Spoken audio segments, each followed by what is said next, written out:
വെളിപ്പാട് പുസ്തകം, ഈ പുസ്തകം വളരെ വിശേഷപ്പെട്ടൊരു പുസ്തകമാണ്.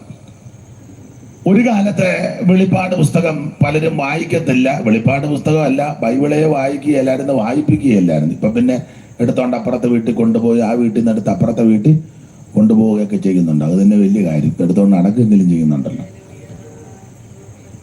എന്നാൽ ഇപ്പൊ ചിലരെ വായിക്കുന്നുമുണ്ട്, ചിലർ ഇന്ന് സംസാരിക്കുന്നുമുണ്ട്. ഒരു കാലത്ത് വായിക്കാൻ പോലും അനുവദിക്കുകയല്ലായിരുന്നു. അപ്പോൾ ഈ പുസ്തകം ഇതുപോലെ അനുഗ്രഹിക്കപ്പെട്ട വേറൊരു പുസ്തകം ഇല്ല. ഈ പുസ്തകമാ നമ്മളെ ഇത്രത്തോളം ആക്കിയത്. ഈ പുസ്തകം എടുക്കേണ്ടതുപോലെ എടുത്തവർക്ക് കുഴപ്പമൊന്നും വന്നിട്ടില്ല. ചെല്ലു പറയാറുണ്ട്, പുസ്തകം എടുത്തവർക്ക് ആർക്കും എടുത്ത ഒത്തിരി എണ്ണം കുഴഞ്ഞു കിടക്കുക. ഇഷ്ടംപോലെ 100 കണക്കിന് എടുത്തോണ്ട് പോയ ഒത്തിരി എണ്ണം കുഴഞ്ഞു. അപ്പൊ ഞാൻ എൻ്റെ ശൈലി പറയാം, ഇത് എടുക്കേണ്ടതുപോലെ എടുത്തവർക്ക് ആർക്കും ഒരു കുഴപ്പം വന്നിട്ടുമില്ല, വരികയില്ല. ദൈവത്തിന് മഹത്വം. ഇത് കൈകാര്യം ചെയ്യേണ്ടതുപോലെ കൈകാര്യം ചെയ്തവർക്ക് ആർക്കും ഒരു ദോഷവും വന്നിട്ടില്ല, വരികയില്ല. അതുപോലെ ശ്രേഷ്ഠമേറിയ പുസ്തകമായത്. അതെ, അങ്ങനെയുള്ള ഈ പുസ്തകത്തിലെ 66ാമത്തെ പുസ്തകമാണ് വെളിപ്പാട് പുസ്തകം. നിങ്ങൾക്ക് ഇതിനെപ്പറ്റി അറിയാം. നാളെ വരുന്ന പുള്ളി ഇതെല്ലാം അരച്ച് കലക്കി പഠിച്ച് കുടിച്ച് തിട്ടമായിട്ടിരിക്കുന്നയാൾ. അതുകൊണ്ട് ഞാൻ വെറുതെ കയറി കൈവെക്കുന്നില്ല. ഞാൻ എന്തെങ്കിലും പറഞ്ഞാൽ പിന്നെ അദ്ദേഹത്തിനെ ബഹുമാനമായി, എനിക്കും അദ്ദേഹത്തെ ആദരവും ബഹുമാനമാണ്. എന്നാലും ബടലത്തരം പറഞ്ഞാൽ പുള്ളി അത് തിരുത്തും. അപ്പം അതുകൊണ്ടാണ് പുള്ളി അത് നന്നായിട്ട് കൈകാര്യം ചെയ്തോളുണ്ട്. ഞാൻ ആ ഭാഗത്തിൽ അത് അറിയാത്ത കാര്യത്തിൽ നിങ്ങൾ കൈവെക്കുന്നില്ല. എന്തായാലും ഒരു കാര്യം പറയാം, വെളിപ്പാട് പുസ്തകം. ഈ വെളിപ്പാട് പുസ്തകത്തെ പറ്റി പഠിക്കുമ്പോൾ ഓർപ്പിച്ചല്ലോ, ഇതുപോലൊരു പുസ്തകം വേറെ ഇല്ല. ഞാൻ സാധാരണ സുവിശേഷ യോഗത്തിലൊക്കെ പറയാറുണ്ട്, പണ്ടൊരാൾ പുസ്തകമായിട്ട് പോയി സ്കൂളിൽ പഠിച്ചതാ. ആരാ? പുള്ളി പുസ്തകം ഇവിടെ വെച്ചോണ്ടാ പോയത്.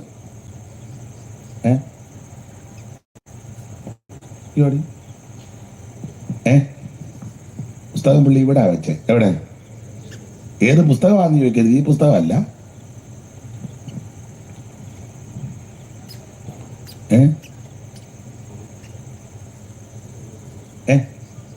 സ്കൂളിൽ പഠിച്ചത് പഠിച്ച കുജാലം പോയ കാര്യമാണ്.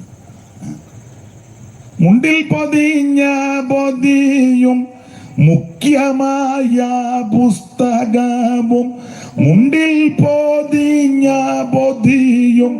അത് വേണ്ട, അതിനത് വേണ്ട. മുണ്ടിൽ പൊതിഞ്ഞ പൊതിയും മുഖ്യമായ പുസ്തകവും, രണ്ടും കൂടി കക്ഷത്തിങ്കലിടുക്കിക്കൊണ്ട്. അപ്പം രണ്ടും കൂടെ എവിടെ വെച്ചേ? നമ്മുടെ ചില ഉപദേശിമാർ ഇപ്പൊ അങ്ങനെ കുജാലം പോയതല്ല പോകുന്ന ആൾക്കാരുണ്ട്. പുസ്തകം എടുത്ത് കുജാലം അങ്ങ് പോകുമായിരുന്നു. നമ്മുടെ ആൾക്കാർ വഴി നിൽക്കുക. ഇപ്പൊ അത്രേ പറയുന്നുള്ളു. എന്തിനാന്നും ഏതിനാന്നൊന്നും ഇപ്പൊ എന്നോട് ചോദിക്കരുത്. ആശക്ക് പിടി കിട്ടി. ഇത് അവിടെ അല്ല, ഇത് മാറോട് ചേർത്ത് പിടിക്കേണ്ട പുസ്തകമാണ്. സ്തോത്രം. ആ പുസ്തകം ഞാൻ പ്രാരംഭത്തിൽ ഓർപ്പിച്ചല്ലോ, എടുക്കേണ്ടതുപോലെ എടുത്തവർക്കാർക്കും ദോഷം വന്നിട്ടില്ല. ഇത് കൊണ്ടുപോകേണ്ടതുപോലെ കൊണ്ടുപോകുന്നവർക്ക് ഒരു കുഴപ്പവും വരികയില്ല. ഇത് പാതയ്ക്ക് ദീപമാണ്, ഇത് കാലിന് പ്രകാശമാണ്, ഇത് നേരായ വഴിയിൽ കൂടെ നടത്തുന്ന പുസ്തകമാണ്. ഈ പുസ്തകം ഏത് വീട്ടിൽ വന്നിട്ടുണ്ടോ വീടിന്റെ സ്ഥിതിക്ക് മാറ്റം വന്നിട്ടുണ്ട്. ഈ പുസ്തകം ആര് ഉയർത്തിയിട്ടുണ്ടോ അവരെയും അവന്റെ കുടുംബത്തെയും ഈ പുസ്തകം ഉയർത്തിയിട്ടുണ്ട്. ഈ പുസ്തകം ഏത് ദേശത്ത് ഉയർത്തപ്പെട്ടിട്ടുണ്ടോ ആ ദേശം അനുഗ്രഹിക്കപ്പെട്ടിട്ടുണ്ട്. ഈ ദിവസങ്ങളിൽ ഈ ദേശത്തും ഈ പുസ്തകം ഉയർത്തുക എന്ന് പറഞ്ഞാൽ ഇതിനകത്ത് പ്രതിപാദ്യ പുരുഷൻ യേശു ക്രിസ്തുവാ. ആ കർത്താവിനെ ഉയർത്തുന്ന ഈ ദിവസങ്ങൾ ഈ ദേശത്തിന് അനുഗ്രഹമാണ്. ഇത് കേൾക്കുന്നവർക്കും അനുഗ്രഹമാണ്. അത്രയ്ക്ക് അനുഗ്രഹിക്കപ്പെട്ട പുസ്തകമാണ് ഈ സത്യവേദ പുസ്തകം. അങ്ങനെയുള്ള ഈ പുസ്തകത്തിലെ ഒടുവിലത്തെ പുസ്തകമാണ് ഓർപ്പിച്ചല്ലോ വെളിപ്പാട് പുസ്തകം. 66ാമത്തെ പുസ്തകമാണ് വെളിപ്പാട് പുസ്തകം. നമുക്കറിയാം ഈ വെളിപ്പാട് പുസ്തകം, സ്തോത്രം, ആരുടെ വെളിപ്പാടാ? ആരുടെ അമ്മേ? യോഹന്നാന്റെ വെളിപ്പാട്. ആ അമ്മേ, ആരുടെ വെളിപ്പാടാ? ഏ ഏ ആ പാട്ട് പാടിയ പിള്ളേരുടെ കുഞ്ഞുങ്ങളെ ആരുടെ വെളിപ്പാടാ? പാടി വെച്ചല്ലാതെ ഇറങ്ങിപ്പോയെന്നല്ലാതെ. നിങ്ങളൊരു പാട്ടുകാരോട് ചോദിക്കട്ടെ, ആരുടെ വെളിപ്പാടാ? ആരുടെ ആയാലും എന്നാ പാട്ട് പാടിച്ച് അങ്ങ് വീട്ടിൽ പോണം. 1-ാം വാക്യം. യേശുക്രിസ്തുവിന്റെ വെളിപ്പാട്. യേശുക്രിസ്തുവിന്റെ വെളിപ്പാട്. അപ്പൊ ഇത് യേശുക്രിസ്തുവിന്റെ വെളിപ്പാടാ.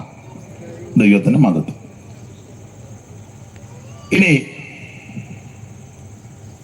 വെളിപ്പാട് പുസ്തകത്തിലെ പ്രധാനപ്പെട്ട വിഷയം, ചൂപ്പാസ് പറയണ്ട, പാസ്റ്റർമാരധികം പറയണ്ട, ഇവിടെ മുന്നിരിക്കുന്ന സഹോദരൻ വീഡിയോ എടുക്കല്ലേ. വെളിപ്പാട് പുസ്തകത്തിലെ പ്രധാന വിഷയം വന്നെടുക്കുകയില്ലയോ? അതുകൊണ്ട് അറിഞ്ഞേച്ച് പോവാം. കമ്പും എല്ലാം വെച്ചെടുക്കുകയില്ലയോ? വെളിപ്പാട് പുസ്തകത്തിലെ പ്രധാനപ്പെട്ട വിഷയം പറഞ്ഞില്ലെങ്കിൽ എടുപ്പിക്കുകയല്ല. ഉറക്കെ പറഞ്ഞു.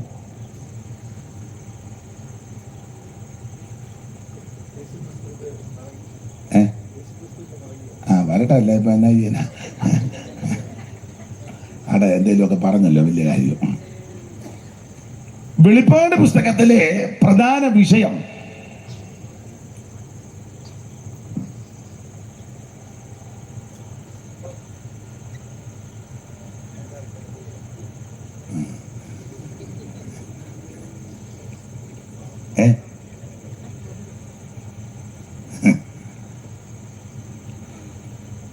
നിങ്ങൾ ഇപ്പൊ പറയും, അയ്യോ പാസ്റ്റർ വെളിപ്പാട് പുസ്തകത്തിൽ എന്തെങ്കിലും എത്ര മിക്കതും പ്രധാനപ്പെട്ട വിഷയങ്ങളാ, ഇഷ്ടം പോലെ ഉണ്ട്. 7 സഭ അത് പ്രധാന വിഷയമല്ലേ? അതെ. സ്വർഗം തുറക്കുന്നു, അത് പ്രധാന വിഷയമല്ലേ? അതെ. ഒരു പുസ്തകം, അത് പ്രധാന വിഷയമല്ലേ? അതെ. 144,000 പേര്, പ്രധാന വിഷയമല്ലേ? അതെ. 2 സാക്ഷികൾ പ്രധാന വിഷയമല്ലേ? തർക്കം നടക്കുന്ന വിഷയമാണ്, പ്രധാന വിഷയമാണ്. സൂര്യധാരിണിയായ ഒരു സ്ത്രീ, അതും പ്രധാന വിഷയമാണ്. ഈ കടലിൽ നിന്ന് കയറി വരുന്ന ഒരു മൃഗം, കൊമ്പൻ തലയെല്ലായിട്ട് കണ്ടമാനം തലയും കണ്ടമാനം, അതൊരു പ്രധാന വിഷയമാണ്. നമുക്ക് ഒരു തലയുള്ള എന്നിട്ട് തന്നെ വിഷയമാണ്. അപ്പം പിന്നെ പല തലയാണെങ്കിൽ അതൊക്കെ പ്രധാന വിഷയമാണ്. സ്തോത്രം. കുറച്ചുകൂടി ആത്മീകരാകുന്ന വഴി ഇതൊന്നുമല്ല. പുത്തനറുശലേം, അത് പ്രധാന വിഷയമല്ലേ? അപ്പൊ ചുരുക്കി പറഞ്ഞാൽ എല്ലാവരും, ഞാൻ സഹിതം എല്ലാവരും യേശുക്രിസ്തുവിന്റെ മടങ്ങി വരവ്, ഇവിടെ പറഞ്ഞതുപോലെ അനന്തര സംഭവം, യേശു വീണ്ടും വരും, ഇതെല്ലാം ഈ വെളിപ്പാട് പുസ്തകത്തിലെ പ്രധാന വിഷയങ്ങൾ. എന്നാൽ നിങ്ങൾ സൂക്ഷ്മമായിട്ട് ഈ പുസ്തകം പഠിച്ചാൽ, ഖണ്ഡനത്തിനൊന്നും മുതിരുകല്ല, ഈ പുസ്തകത്തിലെ വെളിപ്പാട് പുസ്തകത്തിലെ പ്രധാനപ്പെട്ട വിഷയം യേശുക്രിസ്തുവിന്റെ വെളിപ്പാടാണ്. ഇതാ അതിലെ പ്രധാന വിഷയം, യേശുക്രിസ്തുവിന്റെ അതല്ലേ പ്രധാന വിഷയം? അതാ വിഷയം, യേശുക്രിസ്തുവിന്റെ വെളിപ്പാട്.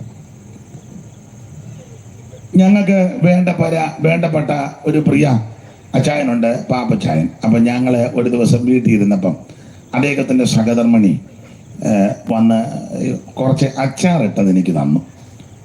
അപ്പം എന്നോട് വന്ന് ടേസ്റ്റ് ചെയ്യാം നോക്കിയപ്പോൾ നല്ല രുചി, നാരങ്ങ അച്ചാറാണ്.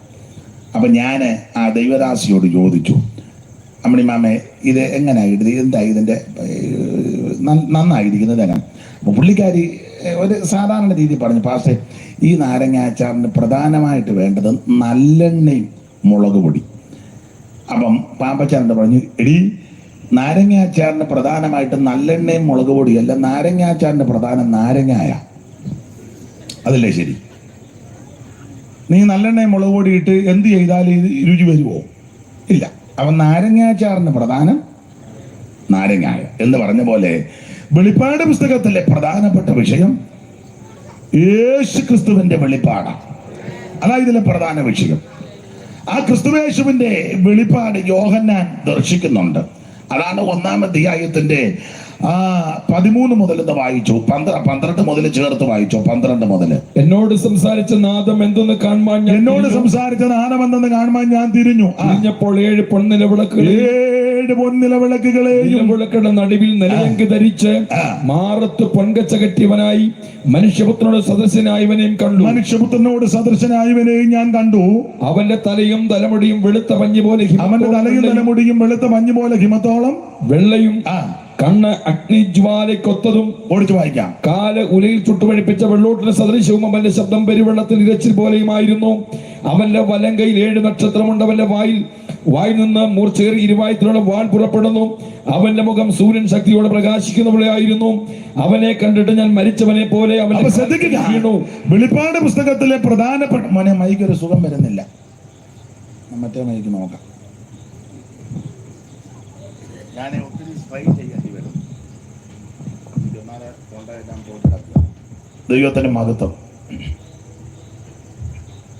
അപ്പൊ ശ്രദ്ധിക്കുക, വെളിപ്പാട് പുസ്തകത്തിലെ പ്രധാനപ്പെട്ട വിഷയം യേശുക്രിസ്തുവിന്റെ വെളിപ്പാടാ. ദൈവത്തിന്റെ മഹത്വം. ആ യേശുക്രിസ്തുവിന്റെ വെളിപ്പാടാണ് ആ 1-ാം അധ്യായത്തിന്റെ 13 മുതൽ താഴോട്ട് വായിച്ചിരിക്കുന്നത്. തിരിഞ്ഞപ്പോൾ 7 നക്ഷത്രം വലങ്കയിൽ പിടിച്ച് 7 പൊൻനിലവിളക്കുകളുടെ നടുവിൽ നിലയങ്കി ധരിച്ച് മാറത്ത് പൊൻകച്ച കെട്ടിയവനായി മനുഷ്യപുത്രനോട് സദൃശനായവനെ കണ്ടു. എല്ലാം കൂടെ വെച്ചേക്കുന്നതുകൊണ്ട് ഇങ്ങോട്ട് കിട്ടുന്നില്ല. ഇതെല്ലാം മൊത്തം ഒത്തിരി ഉണ്ട്. അത് അങ്ങോട്ട് വെക്കുകയാണെങ്കിൽ അതായിരിക്കും അല്ലേ? ഈ മേശ ഇത് എന്തും വന്നതിന് കയറ് പോകരുത്. ഇതെല്ലാം വെച്ച് വരുമ്പോൾ 9 മണി ഞാൻ യോഗം തീരും.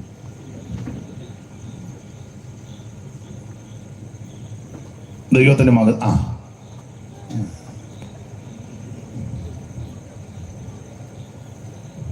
മുമ്പേ വെച്ച പോലെ കുഴപ്പമില്ല. അല്ല, മുമ്പേ ഇങ്ങനെ നിലക്കണം വെച്ച് മുമ്പേ വെച്ചു. പിന്നെ നല്ലതായിരുന്നു. നേരെ ഒന്ന് വെച്ച് നോക്കട്ടെ. ദൈവത്തിന്റെ മകൾ പരുവത്തിൻ്റെ മിക്കവാറും മോൻ ഇവിടെ ഇരിക്കേണ്ടി വരും ഇടയ്ക്കിടയ്ക്ക്. അപ്പൊ ശ്രദ്ധിക്കുക, വെളിപ്പാട് പുസ്തകത്തിലെ പ്രധാനപ്പെട്ട വിഷയം യേശുക്രിസ്തുവിന്റെ വെളിപ്പാടാ.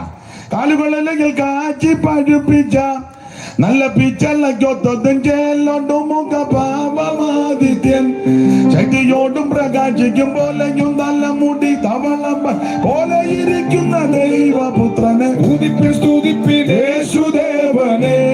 ഹല്ലേലൂയ പാടി സ്തുതിപ്പിൻ യേശുദേവനെ. കരുണ നിറഞ്ഞ കണ്ണുള്ളോനവൻ ജനത്തിൻ കരത്തിൽ കരളലിഞ്ഞു കേൾക്കും കാതുള്ളോ. ലോകപാപച്ചുമടിനെ ശിരസ്സു കൊണ്ടു ചുമന്നൊഴിപ്പതിന് കുരിച്ചെടുത്തുകൾ കോതാവിൽ പോയോനെ സ്തുതിപ്പിൻ യേശുദേവനെ. ഹല്ലേലൂയ പാടി സ്തുതിപ്പിൻ യേശുദേവനെ. കരമുയർത്തി ദൈവത്തിന് മഹത്വം കരട്ടാട്ടെ. അപ്പൊ ശ്രദ്ധിക്കുക, വെളിപ്പാട് പുസ്തകത്തിലെ പ്രധാനപ്പെട്ട വിഷയം യേശുക്രിസ്തുവിന്റെ വെളിപ്പാടാണ്. 1-ാം അധ്യായത്തിൽ യേശുക്രിസ്തുവിന്റെ വെളിപ്പാടാണ്. 2-3 അധ്യായത്തിൽ എന്റെ ഭാഷയാ സഭയുടെ വെളിപ്പാടാണ്. 4-ാം അധ്യായത്തിൽ സ്വർഗത്തിലെ വെളിപ്പാടാണ്. 5-ാം അധ്യായത്തിൽ വീണ്ടെടുപ്പിന്റെ വെളിപ്പാടാണ്. 6-ാം അധ്യായത്തിൽ മുദ്ര പൊട്ടിക്കുന്നതിന്റെ വെളിപ്പാടാണ്. 7-ാം അധ്യായത്തിൽ മുദ്രിതന്മാരുടെ വെളിപ്പാടാണ്. 8-ാം അധ്യായത്തിൽ കാഹളങ്ങളുടെ വെളിപ്പാടാണ്. 9-ാം അധ്യായത്തിൽ ദൂതന്മാരുടെ വെളിപ്പാടിനെ കാണുന്നു. അങ്ങനെ ഓരോ അധ്യായവും പഠിച്ചാൽ ഓരോ വെളിപ്പാടാ. ഇതിലെ പ്രധാനപ്പെട്ട വെളിപ്പാട് യേശുക്രിസ്തുവിന്റെ വെളിപ്പാടാണ്. ഞാനും നിങ്ങളും കാണേണ്ടതും അറിയേണ്ടതുമായ പ്രധാനപ്പെട്ട വിഷയം യേശുക്രിസ്തുവിന്റെ വെളിപ്പാടാണ്. ഒരു കാര്യം ദൈവമക്കളോട് പറയാം, യേശുക്രിസ്തുവിന്റെ വെളിപ്പാടാണ് നമ്മൾ കാണേണ്ടത്. മറ്റു വെളിപ്പാടൊന്നും കണ്ടില്ലെങ്കിലും യേശുക്രിസ്തുവിനെ. പക്ഷെ നമ്മള് യേശുക്രിസ്തുവിനെ പറ്റി അങ്ങനെ വെളിപ്പാട് കാണുന്നില്ല. കാണുന്ന മുഴുവൻ വേറെയാ. പാമ്പ് തറ കൂടിയിരിക്കുന്ന വെളിപ്പാട് കാണുന്നു. 2 പരുന്ത്, ഒന്ന് തെക്കോട്ടും വടക്കോട്ടും ചിറകടിച്ച് പോകുന്ന വെളിപ്പാട് കാണുന്നു. ഒരു കൊമ്പനാന കുത്താനിട്ട് ഓടിക്കുന്ന വെളിപ്പാട് മെനിഞ്ഞാന്ന് കണ്ടു. ചെല്ല് പറയുന്നതാ. 2 വെട്ടം പോത്ത് എന്ത് ചെയ്തിട്ടും ഇത് വാതിക്കേന്ന് പോകുന്നില്ല. ഇതൊക്കെയാണ് നമ്മൾ കാണുന്ന വെളിപ്പാട്. ഞാൻ എതിർക്കുന്നില്ല, ഇതൊന്നുമല്ല കാണേണ്ട വെളിപ്പാട് യേശുക്രിസ്തുവിന്റെ വെളിപ്പാടാണ്. മൈക്ക് സുഖമാകുന്നില്ല മോനെ, ഇനി അന്ന് എനിക്കും അറിയാൻ മേല. എൻ്റെ തൊണ്ടയ്ക്കും കുഴപ്പമുണ്ട്, നിങ്ങൾക്ക് മാത്രമല്ല. എൻ്റെ തൊണ്ട അത്ര നല്ലതല്ല. അപ്പൊ ശ്രദ്ധിക്കുക, കുഴപ്പമില്ല, സമാധാനപ്പെടും. യേശുക്രിസ്തുവിന്റെ വെളിപ്പാട്. സാധാരണ ആൾക്കാര് ഇതിനകത്തെ പ്രധാന വെളിപ്പാട് മറ്റ് വെളിപ്പാടുകളാണ് പറയുന്നത്. 13-1 വായിച്ച് അതാ മിക്കവരും കാണുന്നത്. 1-ാം അധ്യായത്തിലെ വെളിപ്പാട് പലരും കാണുന്നില്ല. കാണുന്നത് മുഴുവൻ 13-1 വായിച്ച് അതാ മിക്കവരും കാണുന്ന വെളിപ്പാട്. 13-1. അപ്പോൾ 10 കൊമ്പും 7 തലയും 7 തല, കൊമ്പുകളിൽ 10 രാജമുടിയും തലയിൽ ദൂഷണനാമങ്ങളും ഉള്ള ഒരു മൃഗം സമുദ്രത്തിൽ നിന്ന് കയറുന്നത് ഞാൻ കണ്ടു. മിക്കവരും കാണുന്നത് ഇങ്ങനെയുള്ള വെളിപ്പാടാ, ദൂഷണനാമങ്ങൾ നിറഞ്ഞ വെളിപ്പാട്. യേശുക്രിസ്തുവിന്റെ വെളിപ്പാട് പലരും കാണുന്നില്ല. ഇപ്പം നമ്മുടെ ഇടയിൽ ഉപദേശമാരാണെങ്കിലും വിശ്വാസികളാണെങ്കിലും ദൂഷണനാമത്തിന്റെ വെളിപ്പാടാ കൂടുതലും താല്പര്യം. വേറെ പുസ്തകത്തിലെ കാര്യങ്ങൾ പഠിക്കാനും പറയാനും മിക്കവർക്കും താല്പര്യമില്ല. ദൂഷണനാമങ്ങൾ, കൂട്ടുവിശ്വാസിയെ, കൂട്ടു സഹോദരനെ, കൂട്ടുവേലക്കാരനെ, സഹോദരങ്ങളെ ദുഷിക്കുന്ന, പഠിക്കുന്ന, നിന്ദിക്കുന്ന, ആക്ഷേപിക്കുന്ന ആ വെളിപ്പാടാ പലർക്കും ഇഷ്ടം. ഞാൻ അടുത്ത കാലത്ത്, ഇപ്പോഴല്ല കുറച്ച് നാൾ മുമ്പ്, ഒരു യോഗത്തിന് പോയി കൺവെൻഷന് പ്രസംഗിച്ചു വന്നപ്പം നമ്മുടെ ഒരു ഉപദേശിയാണ്. ചില പ്രായമൊക്കെ ഉണ്ട്, ചില അല്ല നന്നായിട്ട് പ്രായമുണ്ട്, നടക്കാൻ വയ്യ, എന്നാലും ഓടി എൻ്റെ ഇടയ്ക്ക് വന്ന് ഭാഷ പോവാന്ന് ചോദിച്ചു. ഞാൻ പറഞ്ഞു ഞാൻ പോവാ. മറ്റേ കാര്യം എന്തുവായിരുന്നു? ഞാൻ ചോദിച്ചു ഏത് കാര്യം? ഇല്ല മറ്റേ കാര്യം. അതേ ഈ മൊബൈൽ ചെറുതായതുകൊണ്ട് എനിക്കൊന്നും കാണാനും അറിയാനും പറ്റുന്നില്ല. അയാൾ മുതുക്കടിച്ചു. യേശുക്രിസ്തുവിന്റെ വെളിപ്പാടല്ല പുള്ളിക്ക് ഇഷ്ടം. മറ്റേ കാര്യം, മറ്റേന്ന് പറഞ്ഞാൽ മനസ്സിലായോ? ഇല്ല, രോഗം കഴിഞ്ഞ് പറയാം മറ്റേ കാര്യം എന്നാണ്. ഒരു കാര്യം എന്നെ കേൾക്കുന്നവരോട് പറയാം, ദൂഷണനാമങ്ങളും ദൂഷണ കാര്യങ്ങളും കേൾക്കുന്നത് കാണുന്ന വെളിപ്പാടല്ല, നീ യേശുക്രിസ്തുവിനെ പറ്റി വെളിപ്പാട് കാണണം. നാം കാണേണ്ടതും അറിയേണ്ടതും ആദ്യം കാണേണ്ടതുമായ വെളിപ്പാട് യേശുക്രിസ്തുവിനെ പറ്റി വെളിപ്പാട് കാണണം. ഇവിടെ മിക്കവരും യേശുക്രിസ്തുവിനെ പറ്റി വെളിപ്പാട് കാണുന്ന മുഴുവൻ സമുദ്രത്തിൽ നിന്ന് കയറി വരുന്ന മൃഗം. ഈ മൃഗത്തിന്റെ വെളിപ്പാട് കണ്ട് മൃഗത്തിന്റെ സ്വഭാവമല്ലേ? കമ്മിറ്റി കൂടിയാണെങ്കിൽ കൊമ്പും കുലുക്കി കുത്താൻ വരുന്ന കണ്ടിട്ടില്ലേ? മൃഗമാ കാണുന്ന മുഴുവൻ. പ്രസംഗ വിഷയവും മൃഗമാണ്. അതുകൊണ്ട് മൃഗത്തിന്റെ ഊഴ, ഒരു കരുണയോ ദയയോ അനുകമ്പയോ ആർദ്രതയോ ഒന്നും ഇല്ലല്ലോ. ഭിക്ഷക്കാരൻ വീട്ടിൽ വന്നാലും ഭിക്ഷ കൊടുക്കുകയല്ല. കാരണം മൃഗത്തെ പറ്റി ആ പ്രസംഗിക്കുന്നതും കേൾക്കുന്നതാണ്. അതിന് മൃഗത്തിന്റെ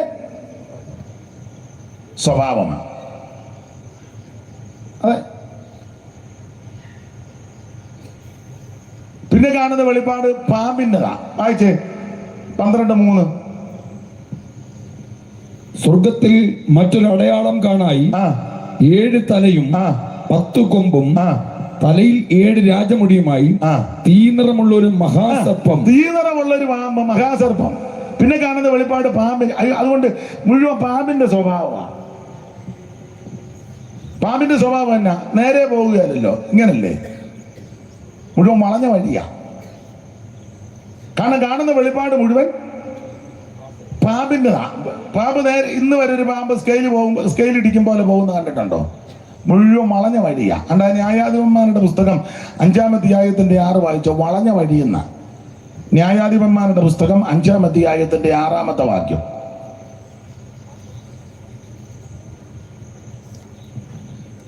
അനാഥൻ പുത്രനാം ശങ്കരൻ നാളിലും യായേലും കാലത്തും പാതകൾ ശൂന്യമായി, വഴിപോക്കർ വളഞ്ഞ വഴികൾ നടന്നു. വളഞ്ഞ വഴികൾ പാമ്പിന്റെ വഴിയാ, വളഞ്ഞ വഴിയാ. പാമ്പിന്റെ സ്വഭാവം അറിയാം. പാത്തിരുന്ന് കൊത്തും. പ്രസംഗ വിഷയം മുഴുവൻ പാമ്പാ, തീനിറമുള്ള പാമ്പ്. പാത്തിരുന്ന് കൊത്തും. അവസരം കിട്ടി അന്നേരം കൂട്ടുവേലക്കാരനെ കൊത്തും. കൊത്തി വിഷം കയറ്റി വിടുക. അവൻ എവിടെയെങ്കിലും ഉരുണ്ട് വീണ് ചാകും. ഇതൊക്കെയായി കാണുന്ന വെളിപ്പാട്. പാമ്പിന്റെ വെളിപ്പാട്, മൃഗത്തിന്റെ വെളിപ്പാട്. അവിടെ ഞാൻ വിവരിക്കുന്നില്ല. എന്നെ കേൾക്കുന്ന പ്രിയര്, പാമ്പിന്റെയും മൃഗത്തിന്റെയും പട്ടിയുടെയും പന്നിയുടെയും വെളിപ്പാടല്ല കാണേണ്ടത്. യേശുക്രിസ്തുവിന്റെ വെളിപ്പാടാണ്. ഞാനൊരു കാര്യം കൂടെ പറയാം. 1-ാം അധ്യായത്തിൽ യേശുക്രിസ്തുവിന്റെ വെളിപ്പാട് കണ്ടു. ഇങ്ങനെ പറയാറുണ്ട്, യേശുക്രിസ്തുവിന്റെ വെളിപ്പാട് കണ്ടതിന് ശേഷം പാമ്പോ പട്ടിയോ പന്നിയോ അഥവാ കണ്ടാലും പേടിക്കണ്ട.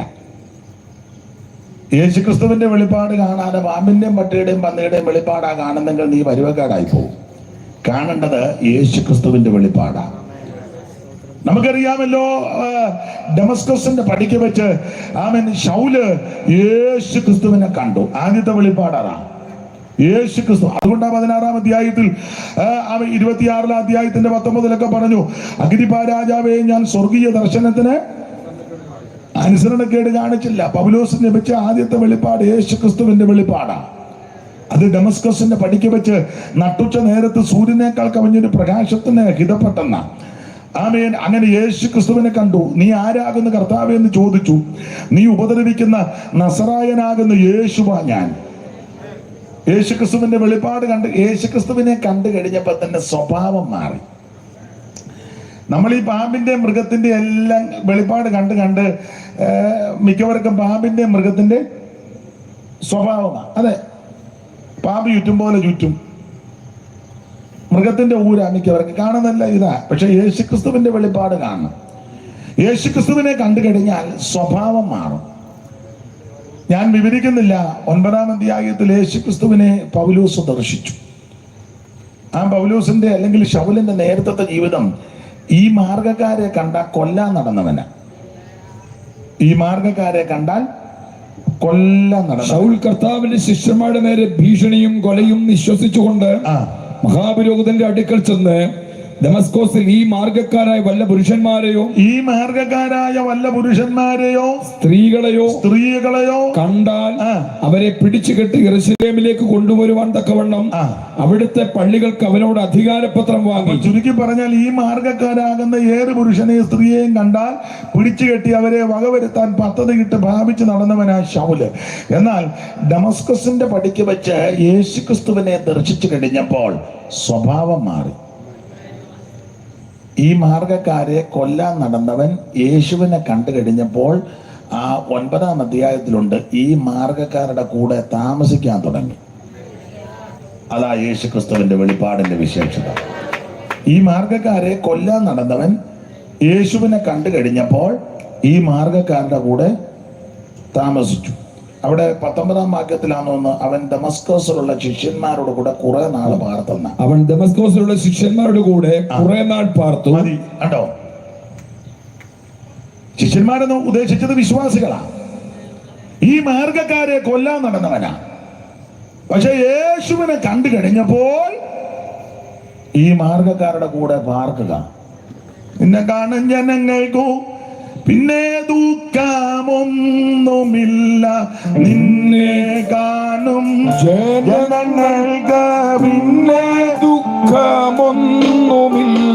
പരപരമേശ മരമരുളീശ നീയത്രയൻ രക്ഷസ്ഥാനം. പരപരമേശ മരമരുളീശ നീയത്രയൻ രക്ഷസ്ഥാനം.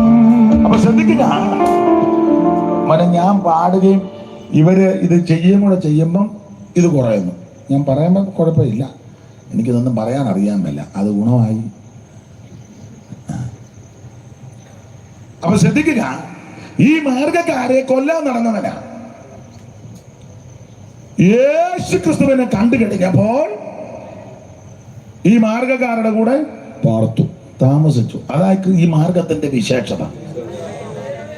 ഇത് തിരിച്ചടിക്കുന്ന മാർഗമല്ല, തിരിച്ചു പറയുന്ന മാർഗവുമല്ല, പ്രതികരിക്കുന്ന മാർഗവും അല്ല. എന്നാൽ ഇപ്പൊ ചെല്ലു പറയാറുണ്ട്, ഞങ്ങളിൽ ഒന്ന് തൊട്ട് കളിച്ചാൽ വട്ട ഇവനല്ല.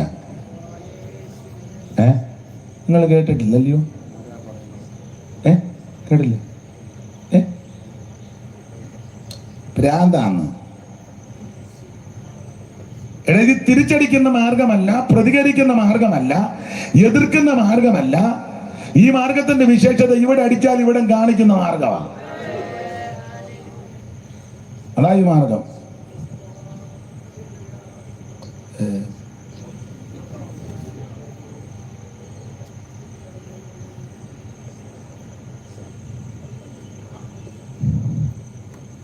പോട്ടെ, വെറുതെ എന്തിനാ അലോഗ്യം ഉണ്ടാക്കുന്നത്.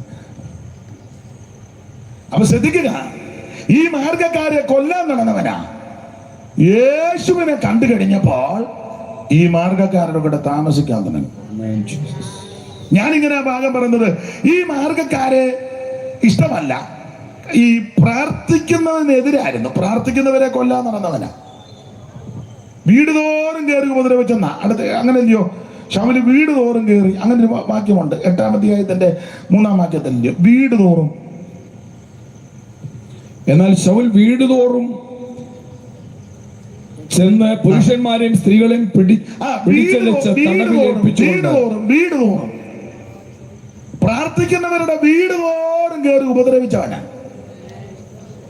പക്ഷെ യേശുക്രിസ്തുവിനെ കണ്ടു കഴിഞ്ഞപ്പോ പറയുക, യൂദയുടെ വീട്ടിൽ പ്രാർത്ഥിക്കുന്നെന്ന്. തർസോസുകാരൻ ശൗൽ എന്നൊരു മനുഷ്യനെ അനന്യാസോട് പറയാ, നീ എഴുന്നേറ്റ് പെട്ടെന്ന് നേർവീതി എന്ന തെരുവിൽ യൂദയുടെ വീട്ടിൽ ചെല്ലണം. അവിടെ തർസോസുകാരൻ ശൗൽ എന്ന് പേരുള്ള ഒരു യൗവനക്കാരൻ പ്രാർത്ഥിക്കുന്നു. പ്രാർത്ഥിക്കുന്നവരെ കൊല്ലാൻ നടന്നവനാ. യേശുവിനെ കണ്ടപ്പോൾ അവൻ പ്രാർത്ഥിക്കാൻ തുടങ്ങി. കർത്താവ് അവനോട്, നീ എഴുന്നേറ്റ് നേർവീതി എന്ന തെരുവിൽ ചെന്ന് യൂദയുടെ വീട്ടിൽ തർസോസുകാരനായി ശൗൽ എന്ന പേരുള്ളവനെ അന്വേഷിക്കുക, അവൻ പ്രാർത്ഥിക്കുന്നു. കണ്ടോ? പ്രാർത്ഥിക്കുന്നവരെ വീട് തോറും കയറി കൊല്ലാൻ നടന്നവനാ. യേശുവിനെ കണ്ടപ്പോൾ അവൻ പ്രാർത്ഥിക്കാൻ തുടങ്ങി. ഇത് ഭീഷണിപ്പെടുത്തിയും ഭയപ്പെടുത്തിയും ഭീഷണി മുണക്കിയും ഗുണ്ടായുസം കാണിച്ചും വടിവാളി വീശിയും നെഞ്ചക്കും ഇടികെട്ട് നാടൻ ബോംബും മുളക് പൊടി എറിഞ്ഞ് ആളെ കൂട്ടുന്ന മാർഗമല്ലിത്. അങ്ങനെയൊക്കെ ഭീഷണിപ്പെടുത്തുന്ന മാർഗങ്ങൾ പലതുണ്ട്. വടിവാളുമൊക്കെ കിടക്കി ഇങ്ങനെ നിൽക്കുകയല്ലേ? അങ്ങനത്തെ മാർഗമല്ലിത്. വാരിക്കുന്നം കാണിച്ച് ആളെ കൂട്ടുന്ന മാർഗമല്ലിത്. വടിവാളി വീശി ആളിനെ കൂട്ടുന്ന, കർത്താവ് പറഞ്ഞ വാൾ ഉറയിലിടാനാ പറഞ്ഞ്. ആളെടുക്കുന്നവൻ നമ്മുടെ മാർഗം ഇതല്ലല്ലോ. സ്തോത്രം, സ്തോത്രം. ഈ മാർഗത്തിന്റെ വിശേഷത ഇതാണ്. ദൈവത്തിന് മഹത്വം ഉണ്ടാകട്ടെ. പ്രാർത്ഥിക്കുന്നവരെ കൊല്ലാൻ നടന്നവനാ. യേശുവിനെ കണ്ടപ്പോൾ അവൻ പ്രാർത്ഥിക്കാൻ തുടങ്ങി. ദൈവത്തിന് മഹത്വം. ഞാൻ അധികം വിവരിക്കുന്നില്ല ആ ഭാഗം. ഞാനും നിങ്ങളും കാണേണ്ട വെളിപ്പാട് യേശുക്രിസ്തുവിനെ പറ്റിയാണ്. യേശുവിനെ കണ്ടു കഴിഞ്ഞാൽ സ്വഭാവം മാറും. യേശുവിനെ കണ്ടു കഴിഞ്ഞാൽ പ്രകൃതി മാറും. സംസാരത്തിന്റെ ശൈലി മാറും. വാക്കും പ്രവൃത്തിയും ഇടപാടും സമീപനവും പ്രകൃതി എല്ലാത്തിനും വ്യത്യാസമാണ്. അങ്ങനെയുള്ളവരെ ഓർത്ത് ദൈവത്തെ സ്തുതിക്കുക. ഞാൻ ആ ഭാഗം അധികം വിവരിക്കുന്നില്ല. ഞാനും നിങ്ങളും കാണേണ്ട വെളിപ്പാട് യേശുക്രിസ്തുവിനെ പറ്റിയാ കാണേണ്ടത്.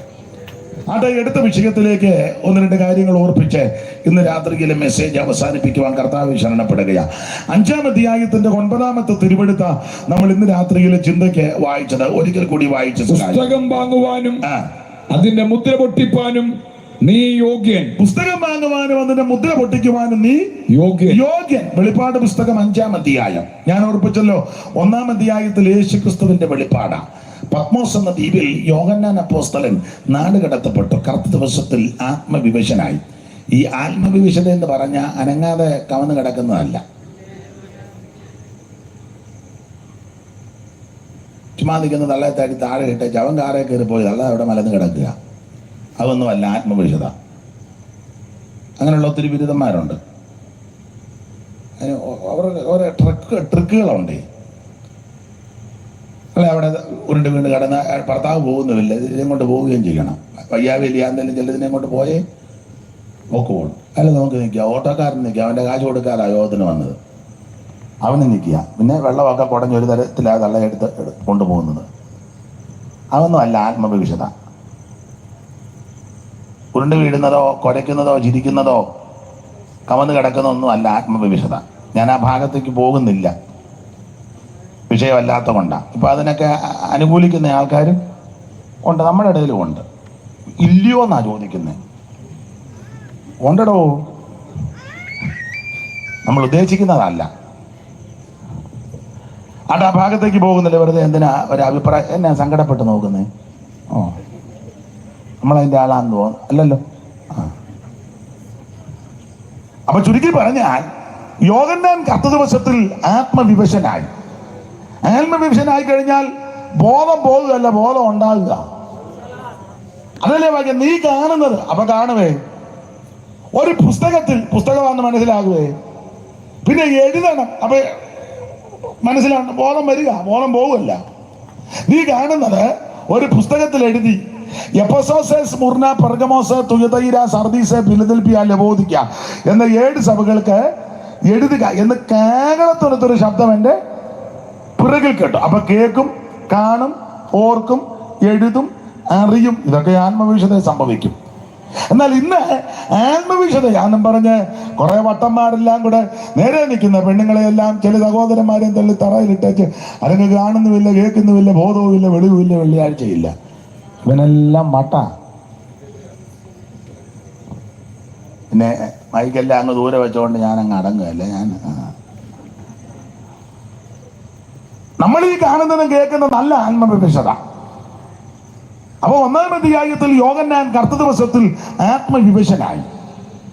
ഈ കാണുന്നതെല്ലാം പുസ്തകത്തിൽ എഴുതാൻ പറഞ്ഞു. അപ്പൊ സംസാരിച്ച നാണം കാണാനാ തിരിഞ്ഞത്. കർത്ത ദിവസത്തിൽ ഞാൻ ആത്മവിവശനായി, നീ കാണുന്ന ഒരു പുസ്തകത്തിൽ എഴുതി Ephesus, Smyrna, Pergamos, തുയതൈര, Sardis, Philadelphia, ലവോദിക്ക എന്ന 7 സഭകൾക്കും അയക്കുക എന്നിങ്ങനെ കാഹളത്തിനൊത്ത ഒരു മഹാനാദം എന്റെ പിറകിൽ ഒന്നുകൂടെ ഉറപ്പിച്ചും നിറപ്പിച്ചും പറയാൻ, ആത്മവിവശത വന്നാൽ ബോധം പോകുകയല്ല, വെളിവ് പോകുകയല്ല, വെളിവുകേടുണ്ടാകുകയല്ല. എന്റെ ഭാഷ പറഞ്ഞാൽ ബോധം ഉണ്ടാകും, വെളിവുണ്ടാകും, വെളിവുകേട് മാറും. കാണും, കേൾക്കും, ഓർക്കും, അറിയും, എഴുതും, പറയും, മനസ്സിലാക്കും. അതാണ് ആത്മവിവശതയുടെ വിശേഷത. അങ്ങനെ യേശു ക്രിസ്തുവിനെ ദർശിച്ചു. അതാണ് 1-ാം അധ്യായത്തിൽ 7 നക്ഷത്രം മലങ്കിൽ പിടിച്ച് 7 നിലവിളക്കുന്ന നടുവിൽ നിലയങ്ക് ധരിച്ച് നടകൊള്ളുന്ന നസ്രായനെ 1-ാം അധ്യായത്തിൽ ദർശിക്കുക. ഇന്ന് രാത്രി ആ കർത്താവ് നമ്മുടെ നടുവിൽ വന്നിട്ടുണ്ട്. മാറത്ത് പൊൻകച്ച കെട്ടിവനായി, ചുട്ടുപിടിപ്പിച്ച് വെള്ളോടന് സദൃശമുള്ള ബാനമുള്ളവനായി 7 നക്ഷത്രം നിലങ്കയിൽ പിടിച്ച് നിലവിളക്കുന്ന നടുവിൽ നിലയങ്ക് ധരിച്ച് നടകൊള്ളുന്ന നസ്രായൻ ഇന്ന് രാത്രി നമ്മുടെ നടുവിലുണ്ട്. 2-3 അധ്യായത്തിൽ ഓർപ്പിച്ചല്ലോ 7 സഭയ്ക്കുള്ള ദൂതുകളാണ്. എഫെസോസ് മുതൽ ലവോദിക്ക വരെയുള്ള സഭകൾക്ക് സഭയുടെ ഓരോ കാലഘട്ടവും കൂടെ ചേർത്താണ് പഠിക്കുന്നത്. ദൈവത്തിന്റെ മഹത്വം ഓരോ കാലഘട്ടം, ആ ഭാഗത്തേക്കൊന്നും പോകുന്നില്ല. എല്ലാത്തിലും പറഞ്ഞിരിക്കുന്ന കാര്യമുണ്ട്, ജയിക്കണമെന്നാണ് പറഞ്ഞേക്കുന്നത്. എല്ലാ കാര്യത്തിലും പ്രധാനമായിട്ട് ജയിക്കണം. കാരണം യേശു ക്രിസ്തു ജയിച്ചവനാ. 3-ാം അധ്യായത്തിന്റെ 20-21 ഞാനും ജയിച്ചു, അങ്ങനെ ഒരു പദമുണ്ട്. 3:20-21 ഞാൻ വാതിൽക്കൽ മുട്ടുന്നു, ആരെങ്കിലും എന്റെ ശബ്ദം കേട്ട് വാതിൽ തുറന്നാൽ ഞാൻ അവന്റെ അടുക്കൽ ചെന്ന് അവനോടും അവൻ എന്നോട് കൂടെ അത്താഴം കഴിക്കും. ജയിക്കുന്നവന് ഞാൻ എന്നോട് കൂടെ എന്റെ സിംഹാസനത്തിൽ ഇരിപ്പാൻ വരം നൽകും. ജയിക്കുന്നവന് ഞാൻ എന്നോട് കൂടെ എന്റെ സിംഹാസനത്തിൽ ഇരിപ്പാൻ വരം നൽകും. അടുത്തത് ഞാനും ജയിച്ചു. മതി, ഞാനും ജയിച്ചു. അപ്പോൾ ഞാനും നിങ്ങളും ആരാധിക്കുന്ന യേശു ക്രിസ്തു ജയിച്ചവനാ. കർത്താവിനോട് കൂടെ വസിക്കുന്നവരും ജയിച്ചവരാ. 15-ാം അധ്യായത്തിന്റെ 2-ാം വാക്യമാണെന്ന് തോന്നുന്നു.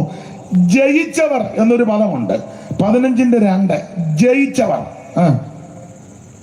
തീ കലർന്ന പളുങ്കുകടൽ പോലെ ഒന്നും മൃഗത്തോടും അതിന്റെ പ്രതിമയോടും പേരിന്റെ സംഖ്യയോടും ജയിച്ചവർ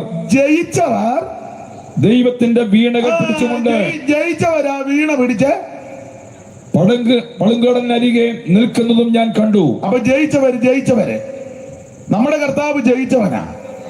അവിടുത്തെ കൂടെ പാർക്കുന്നവരും ജയിച്ചവരാ. ആ ജയമെടുക്കാൻ വേണ്ടിയാ.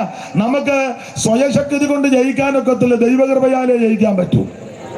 അവിടെ ഞാൻ വിവരിക്കുന്നില്ല, കർത്താവിന്റെ മഹത്വം. അപ്പോൾ 2-3 അധ്യായത്തിൽ 7 സഭയ്ക്കുള്ള ദൂത. 4-ാം അധ്യായത്തിൽ സ്വർഗത്തിലെ കാര്യമാണ് കാണുന്നത്. സ്വർഗ സിംഹാസനത്തിൽ ഒരുവൻ ഇരിക്കുന്നു. അതാണ് 3-ാം വാക്യം. ഇരിക്കുന്നവന്റെ വിശേഷത 4:3 ഒരുവൻ ഇരിക്കുന്നതും കണ്ടു. ഇരിക്കുന്നവൻ കാഴ്ചയ്ക്ക് സൂര്യകാന്തത്തോടും പത്മരാഗത്തോടും സദൃശ്യം. അപ്പൊ ശ്രദ്ധിച്ചേ, ആ സിംഹാസനത്തിൽ ഒരുവൻ ഇരിക്കുന്നു. അതാണ് 4-ാം അധ്യായം. താനോട്ട് സ്വർഗത്തിലെ കാര്യങ്ങളൊക്കെ അവിടെ വായിച്ച് മനസ്സിലാക്കുന്നത്. 5-ാം അധ്യായത്തിൽ ആ സിംഹാസനത്തിൽ ഇരിക്കുന്നവന്റെ കയ്യിൽ ഒരു പുസ്തകമുണ്ടെന്ന നമ്മൾ വായിക്കുന്നത്. സിംഹാസനത്തിൽ ഇരിക്കുന്നവന്റെ കയ്യിൽ ഒരു പുസ്തകം. 5-1 മുതൽ വായിച്ചു. ഞാൻ സിംഹാസനത്തിൽ ഇരിക്കുന്നവന്റെ വലം കയ്യിൽ അകത്തും പുറത്തും എഴുത്തുള്ളതായി 7 മുദ്രയാൽ മുദ്രയിട്ട് ഒരു പുസ്തകം കണ്ടു. അടുത്ത ആ പുസ്തകം തുറക്കുവാനും അതിന്റെ മുദ്ര പൊട്ടിക്കുവാനും യോഗ്യൻ ആരുള്ളൂ എന്ന് അത്യുച്ചത്തിൽ ഘോഷിക്കുന്ന ശക്തനായ ഒരു ദൂതനെയും കണ്ടു. അതെ, വിവരിക്കുന്നില്ല കർത്താവിന്റെ മുഖത്ത്. 4-ാം അധ്യായത്തിൽ സ്വർഗത്തിൽ സിംഹാസനം, ആ സിംഹാസനത്തിൽ ഒരുവൻ ഇരിക്കുന്നു. ആ ഇരിക്കുന്നവന്റെ കാഴ്ചക്ക് തുല്യനായിട്ട് താഴോട്ട് കാര്യങ്ങൾ വർണ്ണിക്കുക. ദൂതന്മാര്, ആമൻ മൂപ്പന്മാര്, 24 സിംഹാസനം, 24 പേര് അതിലിരിക്കുന്നു. ആമൻ സ്തോത്രം. ഒരു വില്ല് അവിടെ ഉണ്ട്. ഇതൊക്കെ അവിടുത്തെ വിഷയം, സ്വർഗീയ വിഷയങ്ങളാ. കെറൂബികളും ശ്രാവികളും ഒക്കെ അവിടെ 4-ാം അധ്യായത്തിൽ. കെറൂബികൾ സറാബുകൾ ദൂതന്മാർ, കെറൂബുകൾ സറാബുകൾ ദൂതന്മാർ, സ്വർണ്ണകാകളൻ കരത്തിലെത്തിയ വിശുദ്ധ ഗീതക്കാർ, സ്വർണ്ണകാകളൻ കരത്തിലെത്തിയ വിശുദ്ധ ഗീതക്കാർ, വാനിൽ വാനിൽ വരുന്നു വാഴ്ത്തുവീൻ, വാനിൽ വാനിൽ വരുന്നു വാഴ്ത്തുവീൻ, ലക്ഷോപലക്ഷം ദൂതർ സേവിതരിതാ, ലക്ഷോപലക്ഷം ദൂതർ സേവിതരിതാ, ലോകങ്ങൾ വെളിപ്പാടിൽ കണ്ടപ്പോൾ മേഘരൂഢനായി, ലോകങ്ങൾ വെളിപ്പാടിൽ കണ്ടപ്പോൾ മേഘരൂഢനായി, വാനിൽ വാനിൽ വരുന്നു വാഴ്ത്തുവീൻ, വാനിൽ വാനിൽ വരുന്നു വാഴ്ത്തുവീൻ. 4-ാം അധ്യായത്തിൽ സ്വർഗത്തിലെ വിഷയവും സ്വർഗത്തിലെ കാര്യവുമാണ് 4-ാം അധ്യായത്തിലെ വിഷയം. 5-ാം അധ്യായത്തിൽ ഒരുവന് എനിക്കൊരു സുഖം വരുന്നുണ്ട്. അതെന്തോ മോനെ എന്നാ പറ്റിയതായിരുന്നു എനിക്ക്.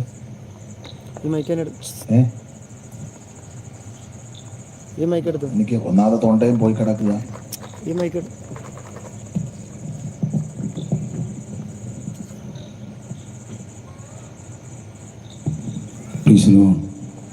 കയറ് മാറിയത് കൊണ്ട് കാര്യമല്ല, കിടാവ് കുത്തുന്നതാണ്.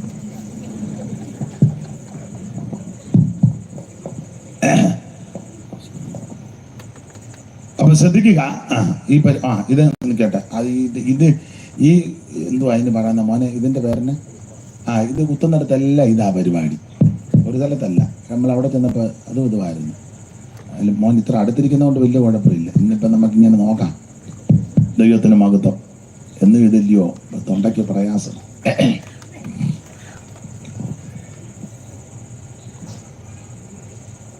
അപ്പോൾ 4-ാം അധ്യായത്തിൽ സ്വർഗത്തിലെ വിഷയമാണ്. 5-ാം അധ്യായത്തിലെ സിംഹാസനത്തിൽ ഒരുവൻ ഇരിക്കുന്നവന്റെ കയ്യിൽ അകത്തും പുറത്തും മുദ്രയിട്ട ഒരു പുസ്തകം. ആ പുസ്തകം വാങ്ങുവാനും പുസ്തകത്തിന് മുദ്ര പൊട്ടിക്കുവാൻ ആരെങ്കിലും യോഗ്യരായിട്ട് ആരെങ്കിലും ഉണ്ടോ എന്ന് ചോദിച്ചു. അപ്പോൾ ഞാൻ സിംഹാസനിരിക്കുന്നവന്റെ വലം കയ്യിൽ അകത്തും പുറത്തും എഴുത്തുള്ളതായി 7 മുദ്രയാൽ മുദ്രയിട്ടൊരു പുസ്തകം കണ്ടു. ആ പുസ്തകം തുറപ്പാനും അതിനെ മുദ്ര പൊട്ടിപ്പാനും യോഗ്യൻ ആരുള്ളൂ എന്ന അത്യുച്ചത്തിൽ ഘോഷിക്കുന്ന ശക്തനൊരു ദൂതനെയും കണ്ടു. ഒരു ദൂതൻ വന്ന് ചോദിക്കുക, പുസ്തകം വാങ്ങുവാനും മുദ്ര പൊട്ടിക്കാൻ ആരെങ്കിലും യോഗ്യരായിട്ട് ആരെങ്കിലും ഉണ്ടോ? പുസ്തകം തുറപ്പാനോ നോക്കുവാനോ സ്വർഗത്തിലും ഭൂമിയിലും ഭൂമിക്ക് കീഴിലും ആർക്കും കഴിഞ്ഞില്ല. യോഗ്യന്മാര് ധാരാളം ഉണ്ട്. പലരെ നമ്മൾ യോഗ്യരാക്കി തീർത്തിട്ടുണ്ട്. പുള്ളി യോഗ്യനാണ്, ഈ പുള്ളി ഈ ഏരിയയിലെ യോഗ്യനാണ്, ഈ പുള്ളി ജില്ലയുടെ യോഗ്യനാണ്, ഈ പുള്ളി കേരളത്തിലെ യോഗ്യനാണ്, ഇത് ഇന്ത്യയിലെ യോഗ്യനാണ്, മറ്റേ പുള്ളി വേൾഡ് യോഗ്യനാണ്. പണ്ട് ഞാൻ ഒരു യോഗത്തിന് ചെന്നപ്പം, സ്ഥലവും പിന്നെ പേരുകളൊന്നും പറയുന്നില്ല, ഞാൻ ആദ്യമായിട്ട് ചെന്നപ്പം അവിടെ വേറെ രണ്ട് പ്രിയപ്പെട്ടവരിപ്പുണ്ട്. അപ്പം ഈ നടത്തിപ്പുകാരോട് ഞാൻ ചോദിച്ചു, പുള്ളി ഇവിടെ ആണോ എന്ന് ചോദിച്ചു. നിങ്ങൾ ഒന്നിച്ചാണോ? അപ്പം പുള്ളി എന്നോട് പറഞ്ഞു, ഈ പുള്ളിക്ക് ഹാളുണ്ട്, മറ്റേ പുള്ളിയുടെ കൂടെ ആളുണ്ട്. പുള്ളിക്ക് ഹാളില്ല, ആളുണ്ട്. പുള്ളിക്ക് ആളില്ല, ഹാളുണ്ട്. മറ്റേ പുള്ളിക്ക് ഹാളില്ല, ആളുണ്ട്. അപ്പം പുള്ളിക്ക് ഹാളുമുണ്ട്, ഈ പുള്ളിക്ക് ആളുമുണ്ട്. അപ്പം പുള്ളിയുടെ ഹാളിലോട്ട് ആളെല്ലാം കൂടെ കയറിയപ്പം 2 പേര് ഇപ്പോൾ ഒന്നിച്ചാന്ന് പറഞ്ഞു. ഞാൻ അവരുടെ പാസ്റ്റർ. പുള്ളി എന്നോട് പറയുക, എന്നിട്ട് എന്നെ പരിചയപ്പെടുത്താം. ഈ പുള്ളി ഇന്ത്യ മുഴുവൻ വിഴുങ്ങി വെച്ചിരിക്കുന്ന ആളാണ്. മറ്റേ പുള്ളി വേൾഡ് മൊത്തം വിഴുങ്ങി വെച്ചിരിക്കുകയാണ്. രണ്ടുപേരെ എനിക്കൊന്ന് പരിചയപ്പെടുത്തി തന്നതാ. ആരാന്നൊന്നും ഞാൻ പറയത്തില്ല. പരിചയപ്പെടുത്തിയ പുള്ളിയും മറ്റേ രണ്ട് പരിചയക്കാരും ഒക്കെ ഇപ്പോഴും ജീവിച്ചിരിപ്പുണ്ട്. ദൈവത്തിന്റെ മഹത്വം എന്ന് പറഞ്ഞ പോലെ ഇവിടെ ഒത്തിരി യോഗ്യന്മാരുണ്ട്. തിരുവനന്തപുരം ജില്ലയുടെ യോഗ്യന്മാര്, കേരളത്തിലെ യോഗ്യൻ, ഇന്ത്യയുടെ യോഗ്യൻ, വേൾഡ് മൊത്തമുള്ള. പക്ഷെ ഇവിടെ ഈ പുസ്തകം വാങ്ങുവാനും മുദ്ര പൊട്ടിക്കുവാൻ ഒരുതനെയും കണ്ടില്ല. ഇത് കാണാതിരുന്നപ്പോൾ യോഹന്നാൻ കരഞ്ഞു. കരഞ്ഞപ്പോൾ മൂപ്പന്മാരിൽ ഒരുത്തൻ വന്ന് പറഞ്ഞു, പുസ്തകം തുറന്ന് വായിപ്പാനെങ്കിലും അത് നോക്കുവാനെങ്കിലും യോഗ്യനായി ആരെയും കാണായിക കൊണ്ട് ഞാൻ ഏറ്റവും കരഞ്ഞു. അടുത്തത്, അപ്പോൾ മൂപ്പന്മാരിൽ ഒരുത്തൻ എന്നോട് കരയണ്ട, യഹൂദാ ഗോത്രത്തിന് സിംഹവും ദാവീദിന്റെ വേരുമായവൻ പുസ്തകവും അതിന്റെ 7 മുദ്രയും തുറപ്പാൻ തക്കവണ്ണം ജയം പ്രാപിച്ചിരിക്കുന്നു.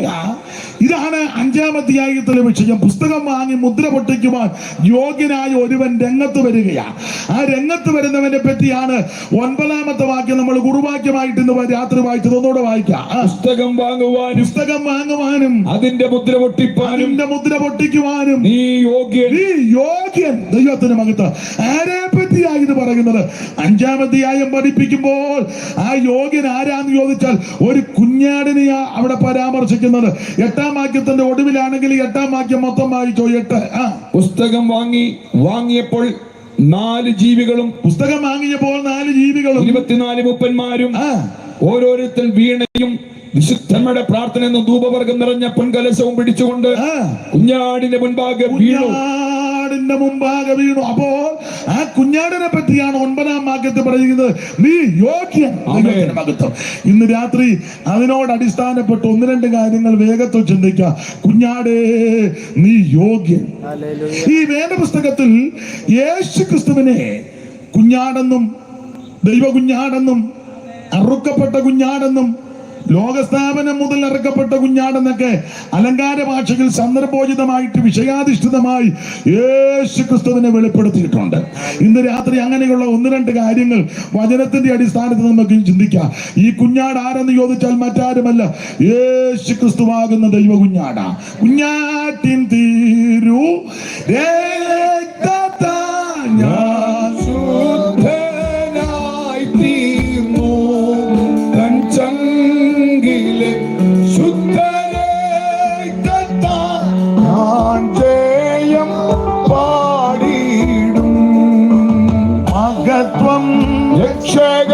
സ്തുതി നീനക്കെന്നും ചേറ്റിൽ നിന്നെ നീ വീണ്ടെടുത്തതിനായി സ്തുതിക്കും നിന്നെ ഞാൻ ആയുസിനാണെല്ലാം നന്ദിയോടടിവാണ്.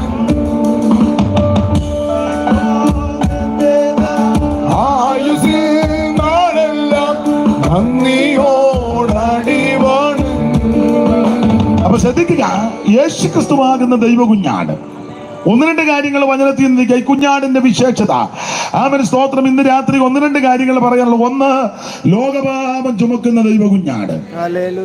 2, ആമേൻ, അറക്കപ്പെട്ട ദൈവ കുഞ്ഞാട്. 3, ആമേൻ, ജയം പ്രാപിച്ച ദൈവ കുഞ്ഞാട്. 4, യോഗ്യനായ ദൈവ കുഞ്ഞാട്. 5, അവൻ കോപത്തിന്റെ കുഞ്ഞാട്.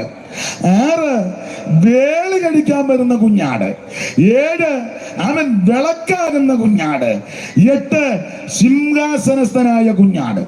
എല്ലാം പറയാൻ നേരം ഒക്കുവാന്ന് അറിയത്തില്ല. ഇരിപ്പ് കണ്ടിട്ട് ഒന്നുപോലും പറയാൻ തോന്നുന്നുമില്ല. അപ്പൊ അതുകൊണ്ട് വേഗത്തിൽ അങ്ങ് നിർത്തുന്നതായിരിക്കും. ഈ ആചാര്യയുടെ പണിക്കുറ്റവും തടിയുടെ വളമുണ്ടെന്ന് പറഞ്ഞ പോലെ എൻ്റെ തൊണ്ടയ്ക്കും പരുവക്കേട, മൈക്കും പരുവക്കേട, നിങ്ങളും പരുവക്കേടായിട്ടിരിക്കുന്നു. നിങ്ങൾ പരുവക്കേടായിരിക്കുന്നത് ഒക്കുന്നില്ലല്ലോ എന്ന് ഓർത്തിരിക്കുക. അതെനിക്ക് മനസ്സിലായി. എന്തായാലും ഇന്ന് നമുക്ക് ചില കാര്യം ഒന്ന് ചിന്തിച്ച് വേഗത്തിൽ അങ്ങ് പിരിയാം.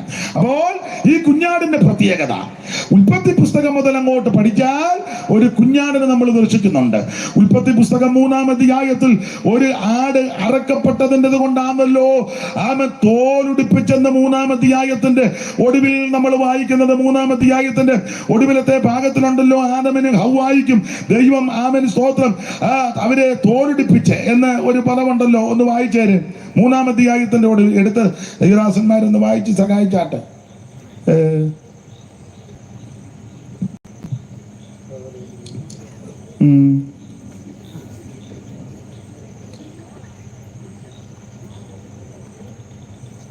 കടിച്ചവൻ തന്നെ വിഷമെടുക്കാം. ദൈവമേ,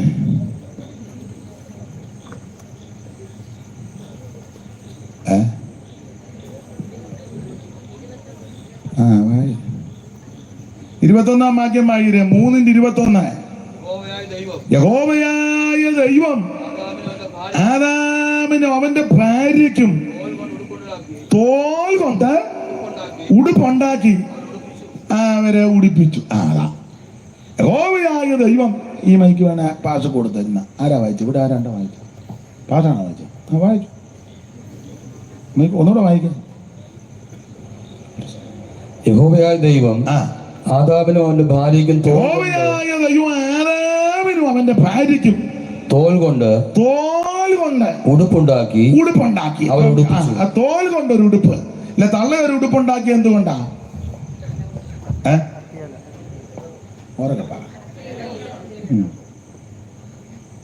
എങ്ങനെ ഉണ്ടായിരുന്നു? ഉറക്കെ പറയാം.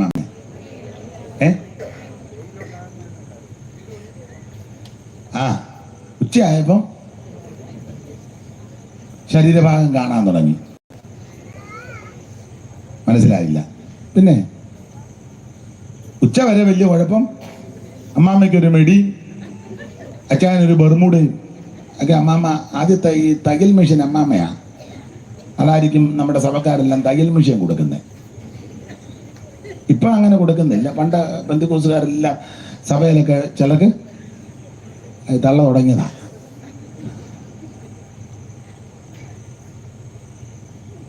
ആദ്യം നാണം തോന്നിയില്ല. തേജസ്സിന്റെ വസ്ത്രമാണ്. വിലക്കപ്പെട്ട കനി ഭുജിച്ചു കഴിഞ്ഞപ്പോൾ നാണം തോന്നി. എന്റെ ചിന്തയാ, എഴുതിയിട്ടില്ലെങ്കിൽ പുള്ളി അത്തിയെ ചാടി കയറി ഇല മറിച്ച് തള്ളയുടെ കൊടുത്ത് ഞാനമ്മ പെട്ടെന്ന് ബർമുട തരാൻ പറഞ്ഞു. അപ്പൊ രണ്ടിനും ബർമുട മെടി ഒക്കെ ഒരു പരുവത്തിനൊപ്പിച്ച് ഉച്ചയായപ്പം പരുവക്കേടായി. വെയിലങ്ങോട്ട് ഉദിച്ച് ഉറച്ചു കഴിഞ്ഞപ്പോൾ പരുവക്കേടായി. അപ്പൊ ദൈവം തമ്പുരാന്റെ സ്നേഹമാണ്. തോല് കൊണ്ട് ഉടുപ്പുണ്ടാക്കി. അങ്ങനെയെങ്കിൽ സൂക്ഷ്മമായി പഠിച്ചാൽ ഒരു മൃഗം അറക്കപ്പെട്ടിട്ടുണ്ട്. ഒരു മൃഗം ആമേൻ അറക്കപ്പെട്ടു. അത് മറ്റാരുമല്ല, ഒരു കുഞ്ഞാടിനെ അറുത്തു. ചുരുക്കി പറഞ്ഞാൽ ഉൽപ്പത്തി പുസ്തകം മുതൽ കുഞ്ഞാടിനെ നമ്മൾ ദർശിക്കുന്നുണ്ട്. ദൈവത്തിന്റെ മഹത്വം. അങ്ങനെയെങ്കിൽ ഈ കുഞ്ഞാട് മറ്റാരുമല്ല, നസറയനാകുന്ന യേശു ക്രിസ്തുവാണ്. വെളിപ്പാട് പുസ്തകത്തിൽ വായിക്കുന്ന ലോകസ്ഥാപനം മുതൽ അറുക്കപ്പെട്ട കുഞ്ഞാട്, ദൈവത്തിന്റെ മഹത്വം. അപ്പൊ യേശു ക്രിസ്തുവിനെയാണ് ഈ പലയിടങ്ങളിലും കുഞ്ഞാട്, അറക്കപ്പെട്ട കുഞ്ഞാട്, ദൈവ കുഞ്ഞാടെന്ന് വിശേഷിപ്പിക്കുന്നത്. അങ്ങനെയെങ്കിൽ ഒന്ന് രണ്ട് കാര്യം ചിന്തിക്കായി. കുഞ്ഞാടിന്റെ വിശേഷത ഒന്ന്, ലോകപാപം ചുമക്കുന്ന ദൈവ കുഞ്ഞാട്. വായിക്കാൻ അറിവുള്ള വാക്യമാ യോഹന്നാന്റെ സുവിശേഷം 1-ാം അധ്യായത്തിന്റെ 29-ാമത്തെ വാക്യവും 35-ാമത്തെ വാക്യവും വായിക്കേണ്ട. എല്ലാ സമയം വായിക്കാൻ നേരമില്ല. 29 വായിക്കാം. യോഹന്നാന്റെ സുവിശേഷം 1-ാം അധ്യായത്തിന്റെ 29-ാമത്തെ തിരുവെടുത്ത്.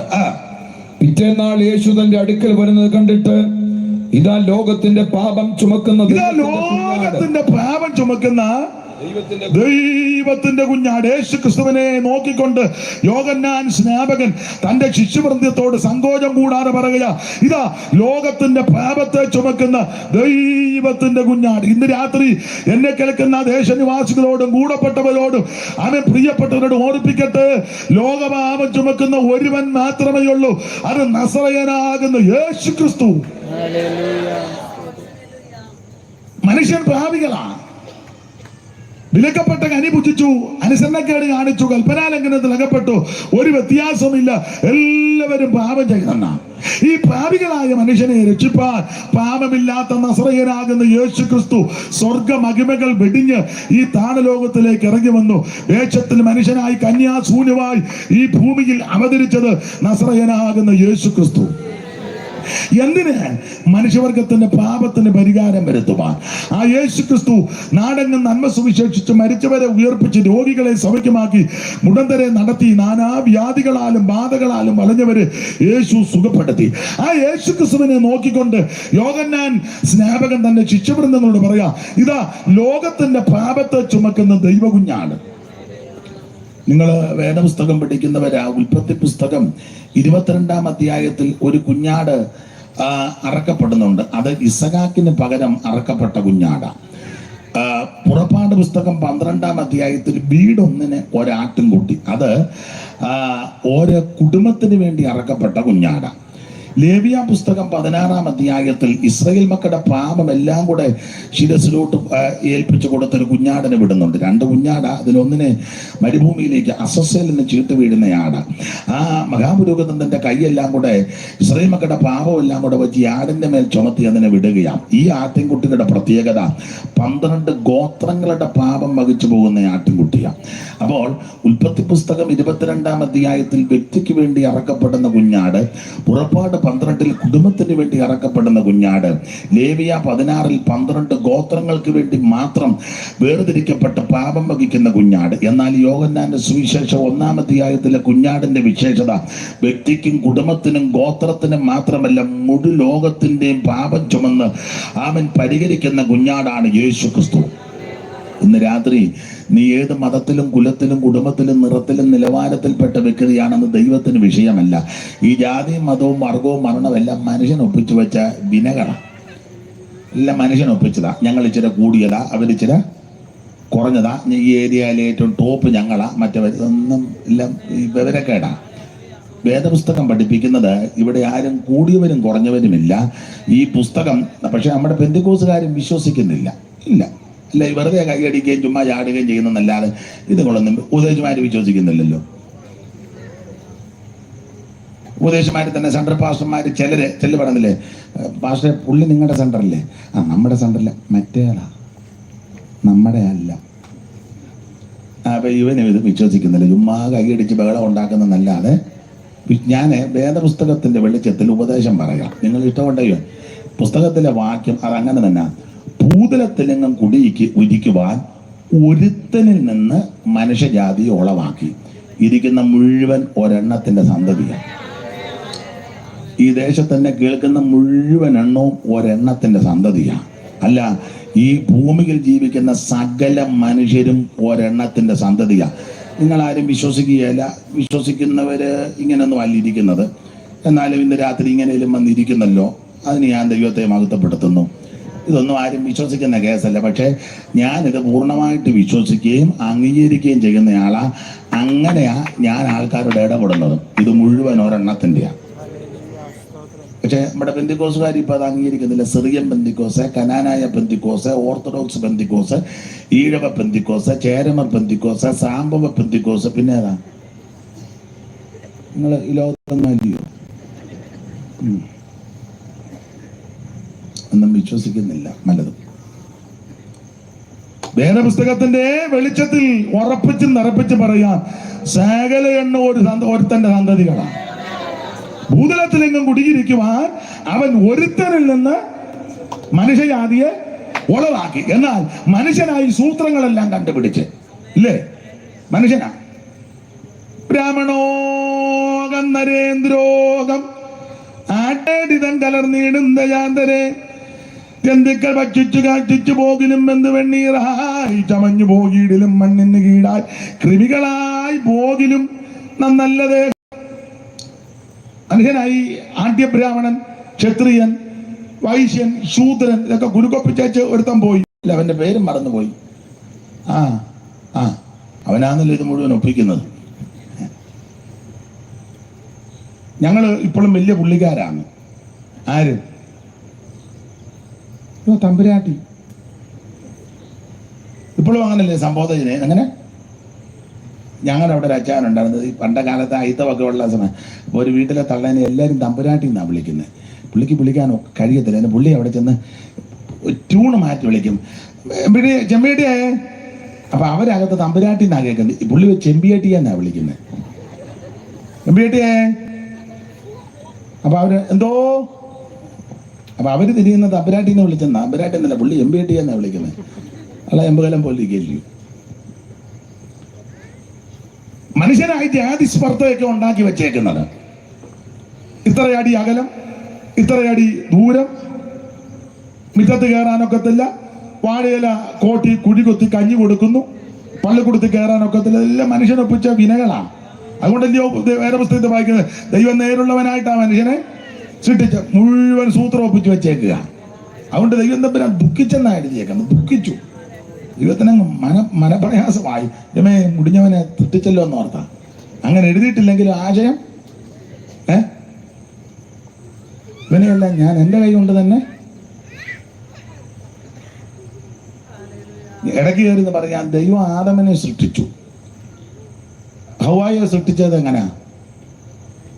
അമ്മേ? അമ്മ പറയാമേ.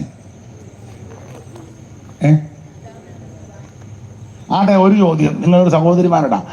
ആദാമിനെ ഹവ്വായെ ദൈവം സൃഷ്ടിച്ചപ്പം ആദാം എന്തോടുക്കുകയായിരുന്നു? ഉറക്കെ പറ.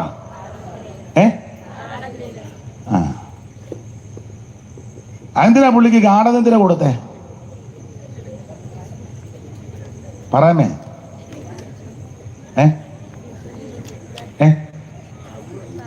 ഇങ്ങനെ ഊരിയെടുക്കും മിക്കവാറും.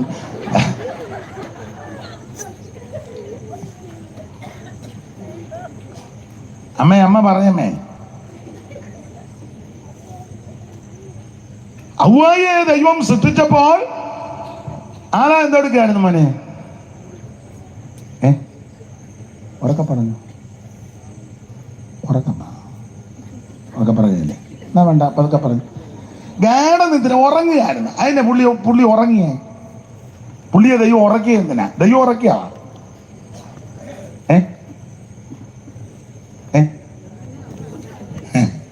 ഞാൻ ഒരു അഭിപ്രായം പറയാം, ഇഷ്ടമുണ്ടായി ചോദിച്ചാൽ മതി.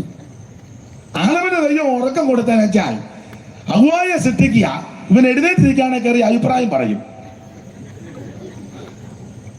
മൂക്കിച്ചിരിയും കൊണ്ടൊന്ന് നീണ്ട നമ്മൾ അഭിപ്രായം പറയാൻ നമ്മളെ പോലെ മിടുക്കര് കയറി അഭിപ്രായം പറയും. കണ്ണ് ഇച്ചിരി ഇങ്ങോട്ട് മാറുന്നതാ കുറച്ചുകൂടെ നല്ലത്. തലമുടിക്ക് ഇച്ചിരിയും കൂടെ. പിന്നെ നമ്മൾ അഭിപ്രായം പറയാൻ നമ്മളെക്കാൾ മിടുക്കര്. ഈ ദൈവത്തിന് ആരുടെ അഭിപ്രായം ഒന്നും വേണ്ട. അതിനെ ഉറക്കിയിട്ടത്. നീ അവിടെ ഉറങ്ങി കിടന്നാൽ മതി, സമയമാകുമ്പം. പിന്നെ ഉറക്കമൊക്കെ ഉണർന്ന് പുള്ളി നോക്കുമ്പോഴാ നല്ല തള വന്ന് നിൽക്കുന്നു. ഉറക്കമുണർന്നവൻ കണ്ണുകൾ മന്ദം മന്ദം തുറക്കുന്നേരം ഒരു ദിവ്യാം നാരീരക്തം. മോനെ മൈക്ക് ഈ പരുവത്തിൽ നിൽക്കട്ടെ, നന്നായിരിക്കുന്നു. ഈ പരുവത്തിൽ നിൽക്കണം. ഇനി മാറ്റരുതേ.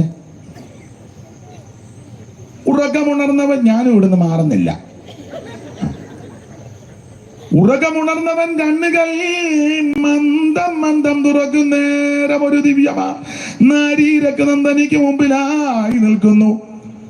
ഭാരതത്തിൻ കനൽക്ക് നേർക്കായി കിഴക്കുതിച്ച ഭാനുബിംബം പോലെ നിൽക്കുക.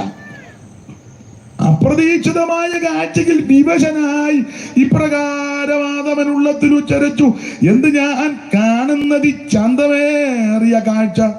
ഹന്തം ഇന്നലെ ഈ ഭൂവിൽ പിണ്ടിതാകൃതിയായോ? വിവരിക്കുന്നില്ല. അപ്പൊ ശ്രദ്ധിക്കുക, ദൈവത്തിന്റെ സൃഷ്ടിയെല്ലാം ശ്രേഷ്ഠമാണ്. അതിനൊന്നും ഒരു അപാകതയുമില്ല. ദൈവത്തിന് മഹത്വം ഉണ്ടാകട്ടെ. ഓടിച്ചു മുമ്പോട്ട് പോകാം. ഇവര് പാപം ചെയ്തു കഴിഞ്ഞപ്പോൾ തേജസ് നഷ്ടപ്പെട്ടു, നാണം തോന്നിയപ്പോൾ അത്തിയല കൂട്ടിത്തുന്നി അരയാടയുണ്ടാക്കി ഒക്കാതെ വന്നപ്പോൾ കരുണാമയനായ ദൈവം, സ്നേഹവാനായ ദൈവം ഒരു കുഞ്ഞാടിനെ അറുത്ത്, അല്ലെങ്കിൽ മൃഗത്തെ അറുത്ത് അവർക്ക് തോല് ഒപ്പിച്ചു കൊടുത്തു, അവരെ സംരക്ഷിച്ചു. ദൈവത്തിന് മഹത്വം. ഞാൻ ആ ഭാഗമൊന്നും വിവരിക്കുന്നില്ല.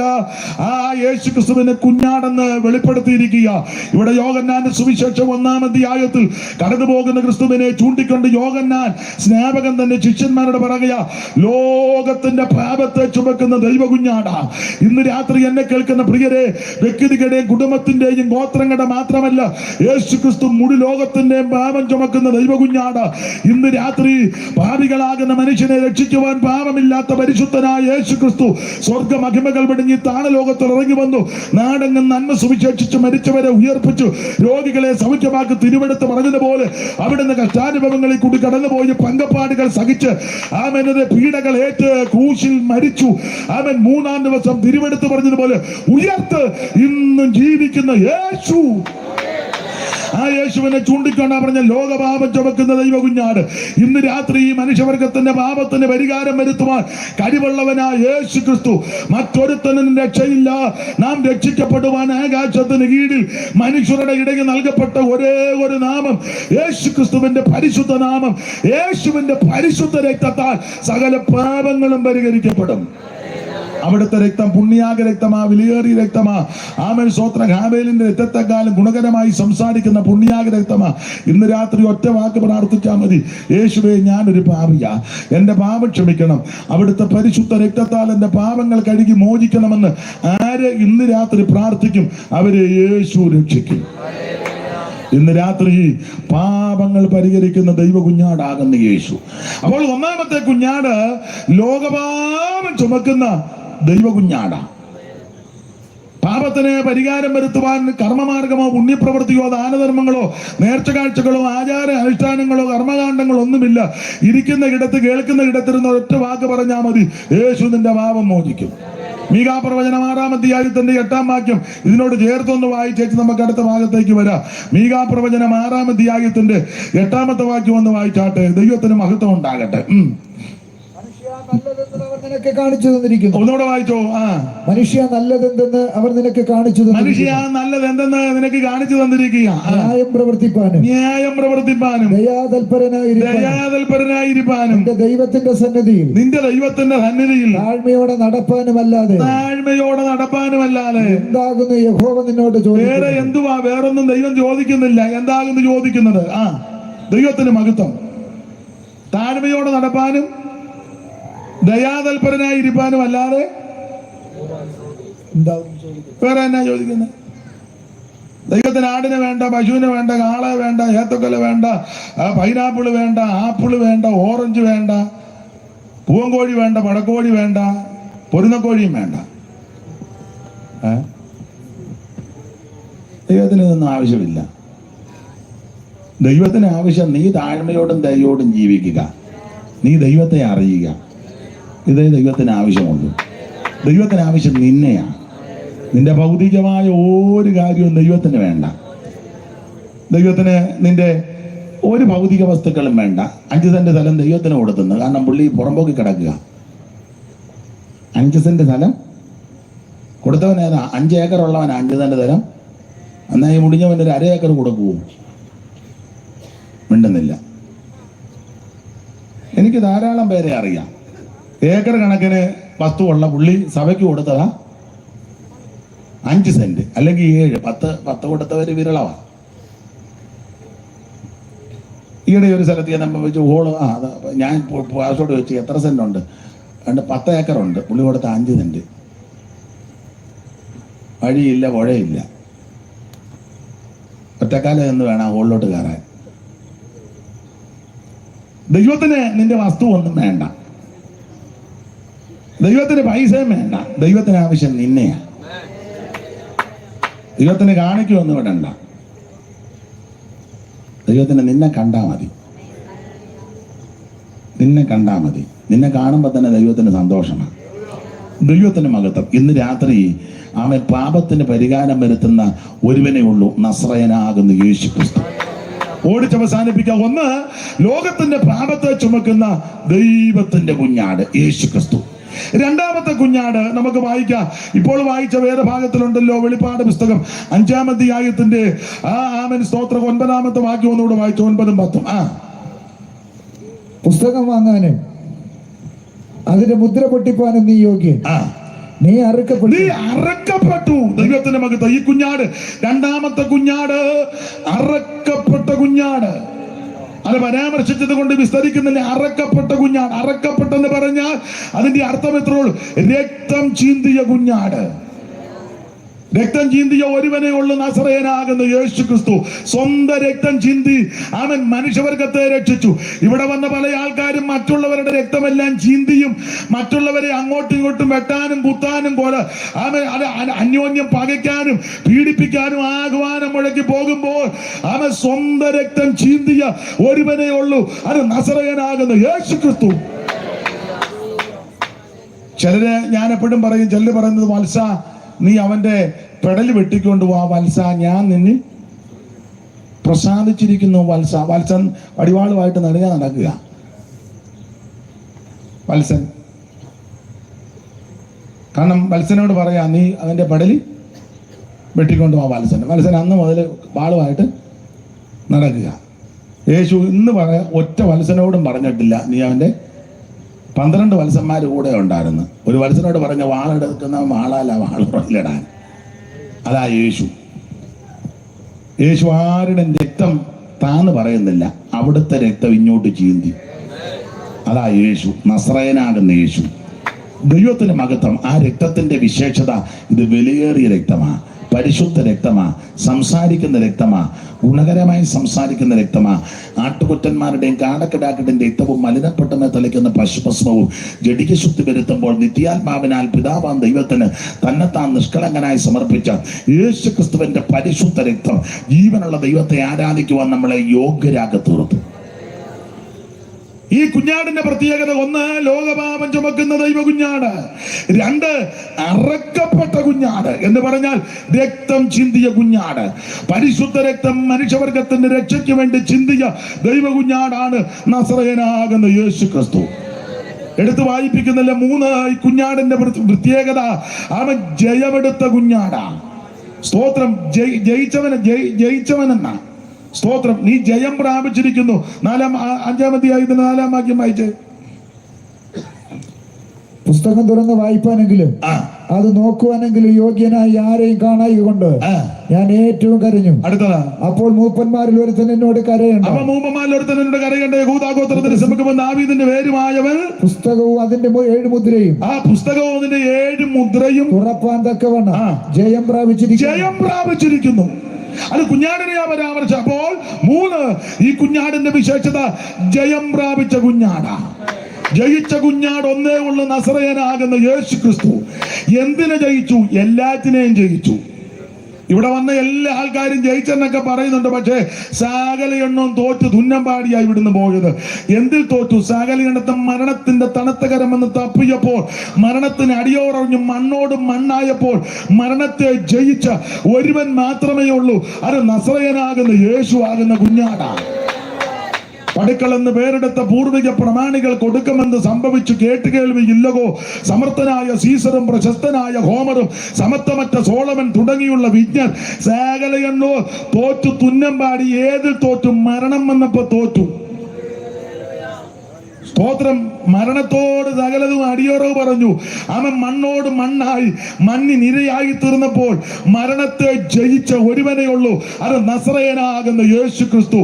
ഇന്ന് രാത്രിയിൽ ആ ജയാളിയാകുന്ന യേശു നമ്മുടെ നടുവിൽ വന്നിട്ടുണ്ട്. മരണത്തിന്റെ അധികാരിയാകുന്ന പിശാചിനെ തന്റെ മരണത്താൽ പരാജയപ്പെടുത്തി മരണഭീതികളിൽ അടിമപ്പെട്ടിരുന്ന എന്നെയും നിങ്ങളെ വീണ്ടെടുത്ത് മരണഭീതി മാറ്റി, ചിത്തഭ്രമം മാറ്റി, ആകുലചിന്ത മാറ്റി ഇന്നും ജയാളിയായി ജയഭേരി മുടക്കുന്ന ഒരുവനേ ഉള്ളൂ, അത് നസറേയനാകുന്ന യേശു ക്രിസ്തു. ഇന്ന് രാത്രി അവിടുന്ന് ജയമെടുത്ത കുഞ്ഞാടാ. 1 ലോകപാപം ചുമക്കുന്ന ദൈവ കുഞ്ഞാട്, 2 അറക്കപ്പെട്ട കുഞ്ഞാട്, രക്തം ചിന്തിയ കുഞ്ഞാട്, 3 ജയമെടുത്ത കുഞ്ഞാട്. ഇന്ന് രാത്രി ജീവിതത്തിന്റെ പരാജയത്തിന്റെ പടുകുടിയിൽ കിടക്കുന്ന ആരെങ്കിലും എന്നെ കേൾക്കുന്നെങ്കിൽ, ആത്മഹത്യ പരിഹാരമല്ല, മദ്യപാനം പരിഹാരമല്ല, ലഹരി പദാർത്ഥം പരിഹാരമല്ല, നാടുവിടുന്നതും പാത്തിരിക്കുന്നതും പരിഹാരമല്ല, ആമൻ വിഷക്കുപ്പിയും മദ്യക്കുപ്പിയും ഒന്നും പരിഹാരമല്ല. പരിഹാരം യേശുവിലുണ്ട്. കാരണം യേശു നിന്റെ പരാജയത്തെ ജയകരമായ ജീവിതമാക്കി തീർക്കും. കാരണം യേശു ജയമെടുത്തവനാ. ഇന്ന് രാത്രി യേശുവിനോട് പ്രാർത്ഥിക്ക്, എൻ്റെ യേശുവേ എന്നെ തള്ളിക്കളയരുത്. എൻ്റെ യേശുവേ ഇന്ന് രാത്രി എൻ്റെ പരാജയത്തെ ജയമാക്കി തീർക്കണം. എൻ്റെ യേശുവേ നീ ജയിച്ചവനാ. ഇന്ന് രാത്രി നിന്നോട് എൻ്റെ വിഷയങ്ങൾ പറയുക. എന്നെ ഇന്ന് രാത്രി രക്ഷിക്കണമെന്ന് ആര് പ്രാർത്ഥിക്കും? സ്നേഹിത, സുഹൃത്തെ, മാതാവേ, പിതാവേ, എന്നെ കേൾക്കുന്ന മാന്യമിത്രമേ, നിന്റെ കുടുംബത്തിന്റെ ജീവിതത്തിന്റെ പരാജയത്തെ അവൻ മാറ്റിക്കളഞ്ഞ പറഞ്ഞ് ജയകരമായ ജീവിതം നയിക്കുവാൻ നിന്നെ ശക്തീകരിക്കുന്ന ജയാളിയാകുന്ന യേശു ഇന്ന് രാത്രി ഇവിടെ വന്നിട്ടുണ്ട്. ആ ജയാളിയാകുന്ന ദൈവകുഞ്ഞാനോടൊരു കാര്യം പറ. ആമൻ. അവിടുന്ന് ജയമെടുത്ത കുഞ്ഞാണ്.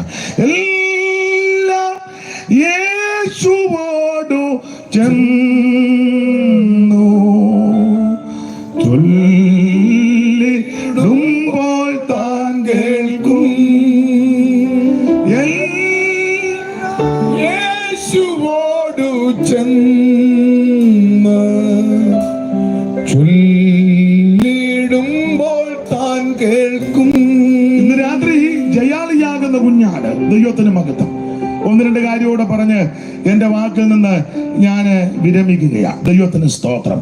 ഈ കുഞ്ഞാടിന്റെ പ്രത്യേകത, ഒന്ന് ലോകപാപം ചുമക്കുന്ന കുഞ്ഞാട്, രണ്ട് അറക്കപ്പെട്ട കുഞ്ഞാട്, മൂന്ന് ജയമെടുത്ത കുഞ്ഞാട്, നാല് അഞ്ചാം അധ്യായത്തിൽ അവൻ ആരാധനയ്ക്ക് യോഗ്യനാകുന്ന കുഞ്ഞാട്.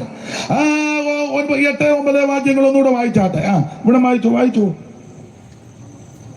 പുസ്തകം വാങ്ങിയപ്പോൾ 4 ജീവികളും 24 മൂപ്പന്മാരും ഓരോരുത്തർ വീണയും വിശുദ്ധന്മാരുടെ പ്രാർത്ഥന എന്ന ധൂപവർഗം നിറഞ്ഞ പൊൻകലശവും പിടിച്ചുകൊണ്ട് കുഞ്ഞാടിന് മുൻപാകെ വീണു. കുഞ്ഞാടിന്റെ മുമ്പാകെ വീണിട്ട് പറഞ്ഞു തന്നതാ, പുസ്തകം വാങ്ങുവാനും അതിന്റെ മുദ്ര പൊട്ടിപ്പാനും നീ യോഗ്യൻ. പിന്നെ നീ അറുക്കപ്പെട്ടു. നിന്റെ രക്തം കൊണ്ട് സർവഗോത്രത്തിലും ഭാഷയിലും വംശങ്ങളും ജാതികളിൽ നിന്നുള്ളവരെ ദൈവത്തിനായി വിലയ്ക്ക് വാങ്ങി. പിന്നെ ഞങ്ങളുടെ ദൈവത്തിന് അവരെ രാജ്യം പുരോഹിതന്മാരും ആക്കി വെച്ചു. അവർ ഭൂമിയിൽ വാഴുന്നു എന്നൊരു പുതിയ പാട്ട് അവർ പാടുന്നു. പിന്നെ ഞാൻ ദർശനത്തിൽ, അപ്പൊ ചുരുക്കി പറഞ്ഞാൽ താഴോട്ട് പഠിക്കുമ്പോൾ കുഞ്ഞാടെ നീ യോഗ്യൻ, സ്തോത്രത്തിനും സ്തുതിക്കും മഹത്വത്തിനും. അവർ അത്യുച്ചത്തിൽ അറക്കപ്പെട്ട കുഞ്ഞാട് ശക്തിയും ധനവും ജ്ഞാനവും ബലവും ബഹുമാനവും മഹത്വം സ്തോത്രം ലഭിപ്പാൻ യോഗ്യൻ എന്ന് പറഞ്ഞാൽ ആരാധനയ്ക്ക് യോഗ്യനാകുന്ന കുഞ്ഞാട്. ഇന്ന് രാത്രി എന്നെ കേൾക്കുന്ന പ്രിയരെ, ഈ കുഞ്ഞാടിന്റെ പ്രത്യേകത ആരാധനയ്ക്ക് യോഗ്യനാകുന്ന കുഞ്ഞാട്. ആരെ ആരാധിക്കണം? യേശുവിനെ ആരാധിക്കണം. ഒന്നുകൂടെ തെളിച്ച് പറഞ്ഞാൽ ആരെ ആരാധിക്കണം? ദൈവത്തെ ആരാധിക്കണം. ആരെ ആരാധിക്കരുത്? വേറെ ആരെ ആരാധിക്കരുത്. ആരാണ് ആരാധിക്കേണ്ടത്? ഇതെല്ലാം വേദപുസ്തകത്തിന്റെ വെളിച്ചത്തിൽ ചിന്തിക്കേണ്ടതാണ്. ആരെ ആരാധിക്കണം? ദൈവത്തെ ആരാധിക്കണം. അതന്നെ, അവിടുന്ന് സകലത്തെ സൃഷ്ടിച്ചവനാ. അതുകൊണ്ടാണ് ദൈവത്തെ സൃഷ്ടിനെ അല്ല ആരാധിക്കേണ്ടത്, സൃഷ്ടിച്ച ദൈവത്തെ ആരാധിക്കണം. ഈ കാണുന്ന സകല ജരാചരങ്ങളെയും ഭൂചരകേചര വസ്തുക്കളെയും നക്ഷത്രങ്ങളെയും ആനഗോളങ്ങളെയും ഈ അണ്ടകടാകത്തെ മുഴുവൻ സൃഷ്ടിച്ചൊരു ദൈവമുണ്ട്. ആ ദൈവത്തെ വേണം ആരാധിക്കാൻ. ആരെ ആരാധിക്കണം? ദൈവത്തെ ആരാധിക്കണം. ആരെ ആരാധിക്കരുത്? വേറെ ആരെ ആരാധിക്കരുത്. മനുഷ്യനെ ആരാധിക്കരുത്. മൃഗത്തെ കൊല്ലണ്ട, പക്ഷെ മൃഗത്തെ ആരാധിക്കണ്ട. മനുഷ്യനെ ആരാധിക്കണ്ട, വൃക്ഷത്തെ ആരാധിക്കണ്ട, ഭൂമിയെ ആരാധിക്കണ്ട, നക്ഷത്രത്തെ, സൂര്യനെ, ചന്ദ്രനെ ഒന്നും അതിനെയെല്ലാം ബഹുമാനിച്ച് അതിനോടൊക്കെ നീതിബോധം പുലർത്തി വേണം. എൻ്റെ അഭിപ്രായം ആ മരമെല്ലാം വെട്ടിക്കളയരുതെന്നുള്ളതാ. പിന്നെ ഉള്ള മൂരിനെ എല്ലാം വെട്ടി അറുത്തങ്ങ് തിന്നുക. അതിന് മൂരിയുടെ ഊരാ.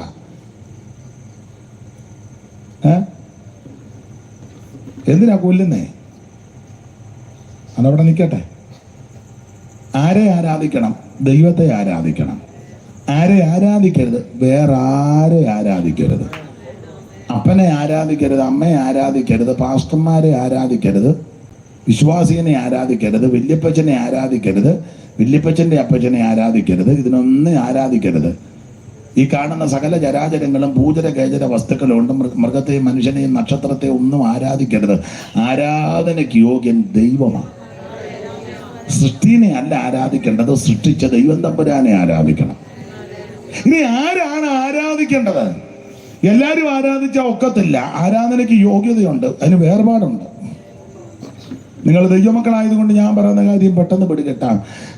മിസ്രയീമിൽ ഏതാണ്ട് 430 വർഷത്തെ മൊത്തത്തിൽ കണക്ക് 430. എന്നാൽ 215 വർഷം ആ പീഡ.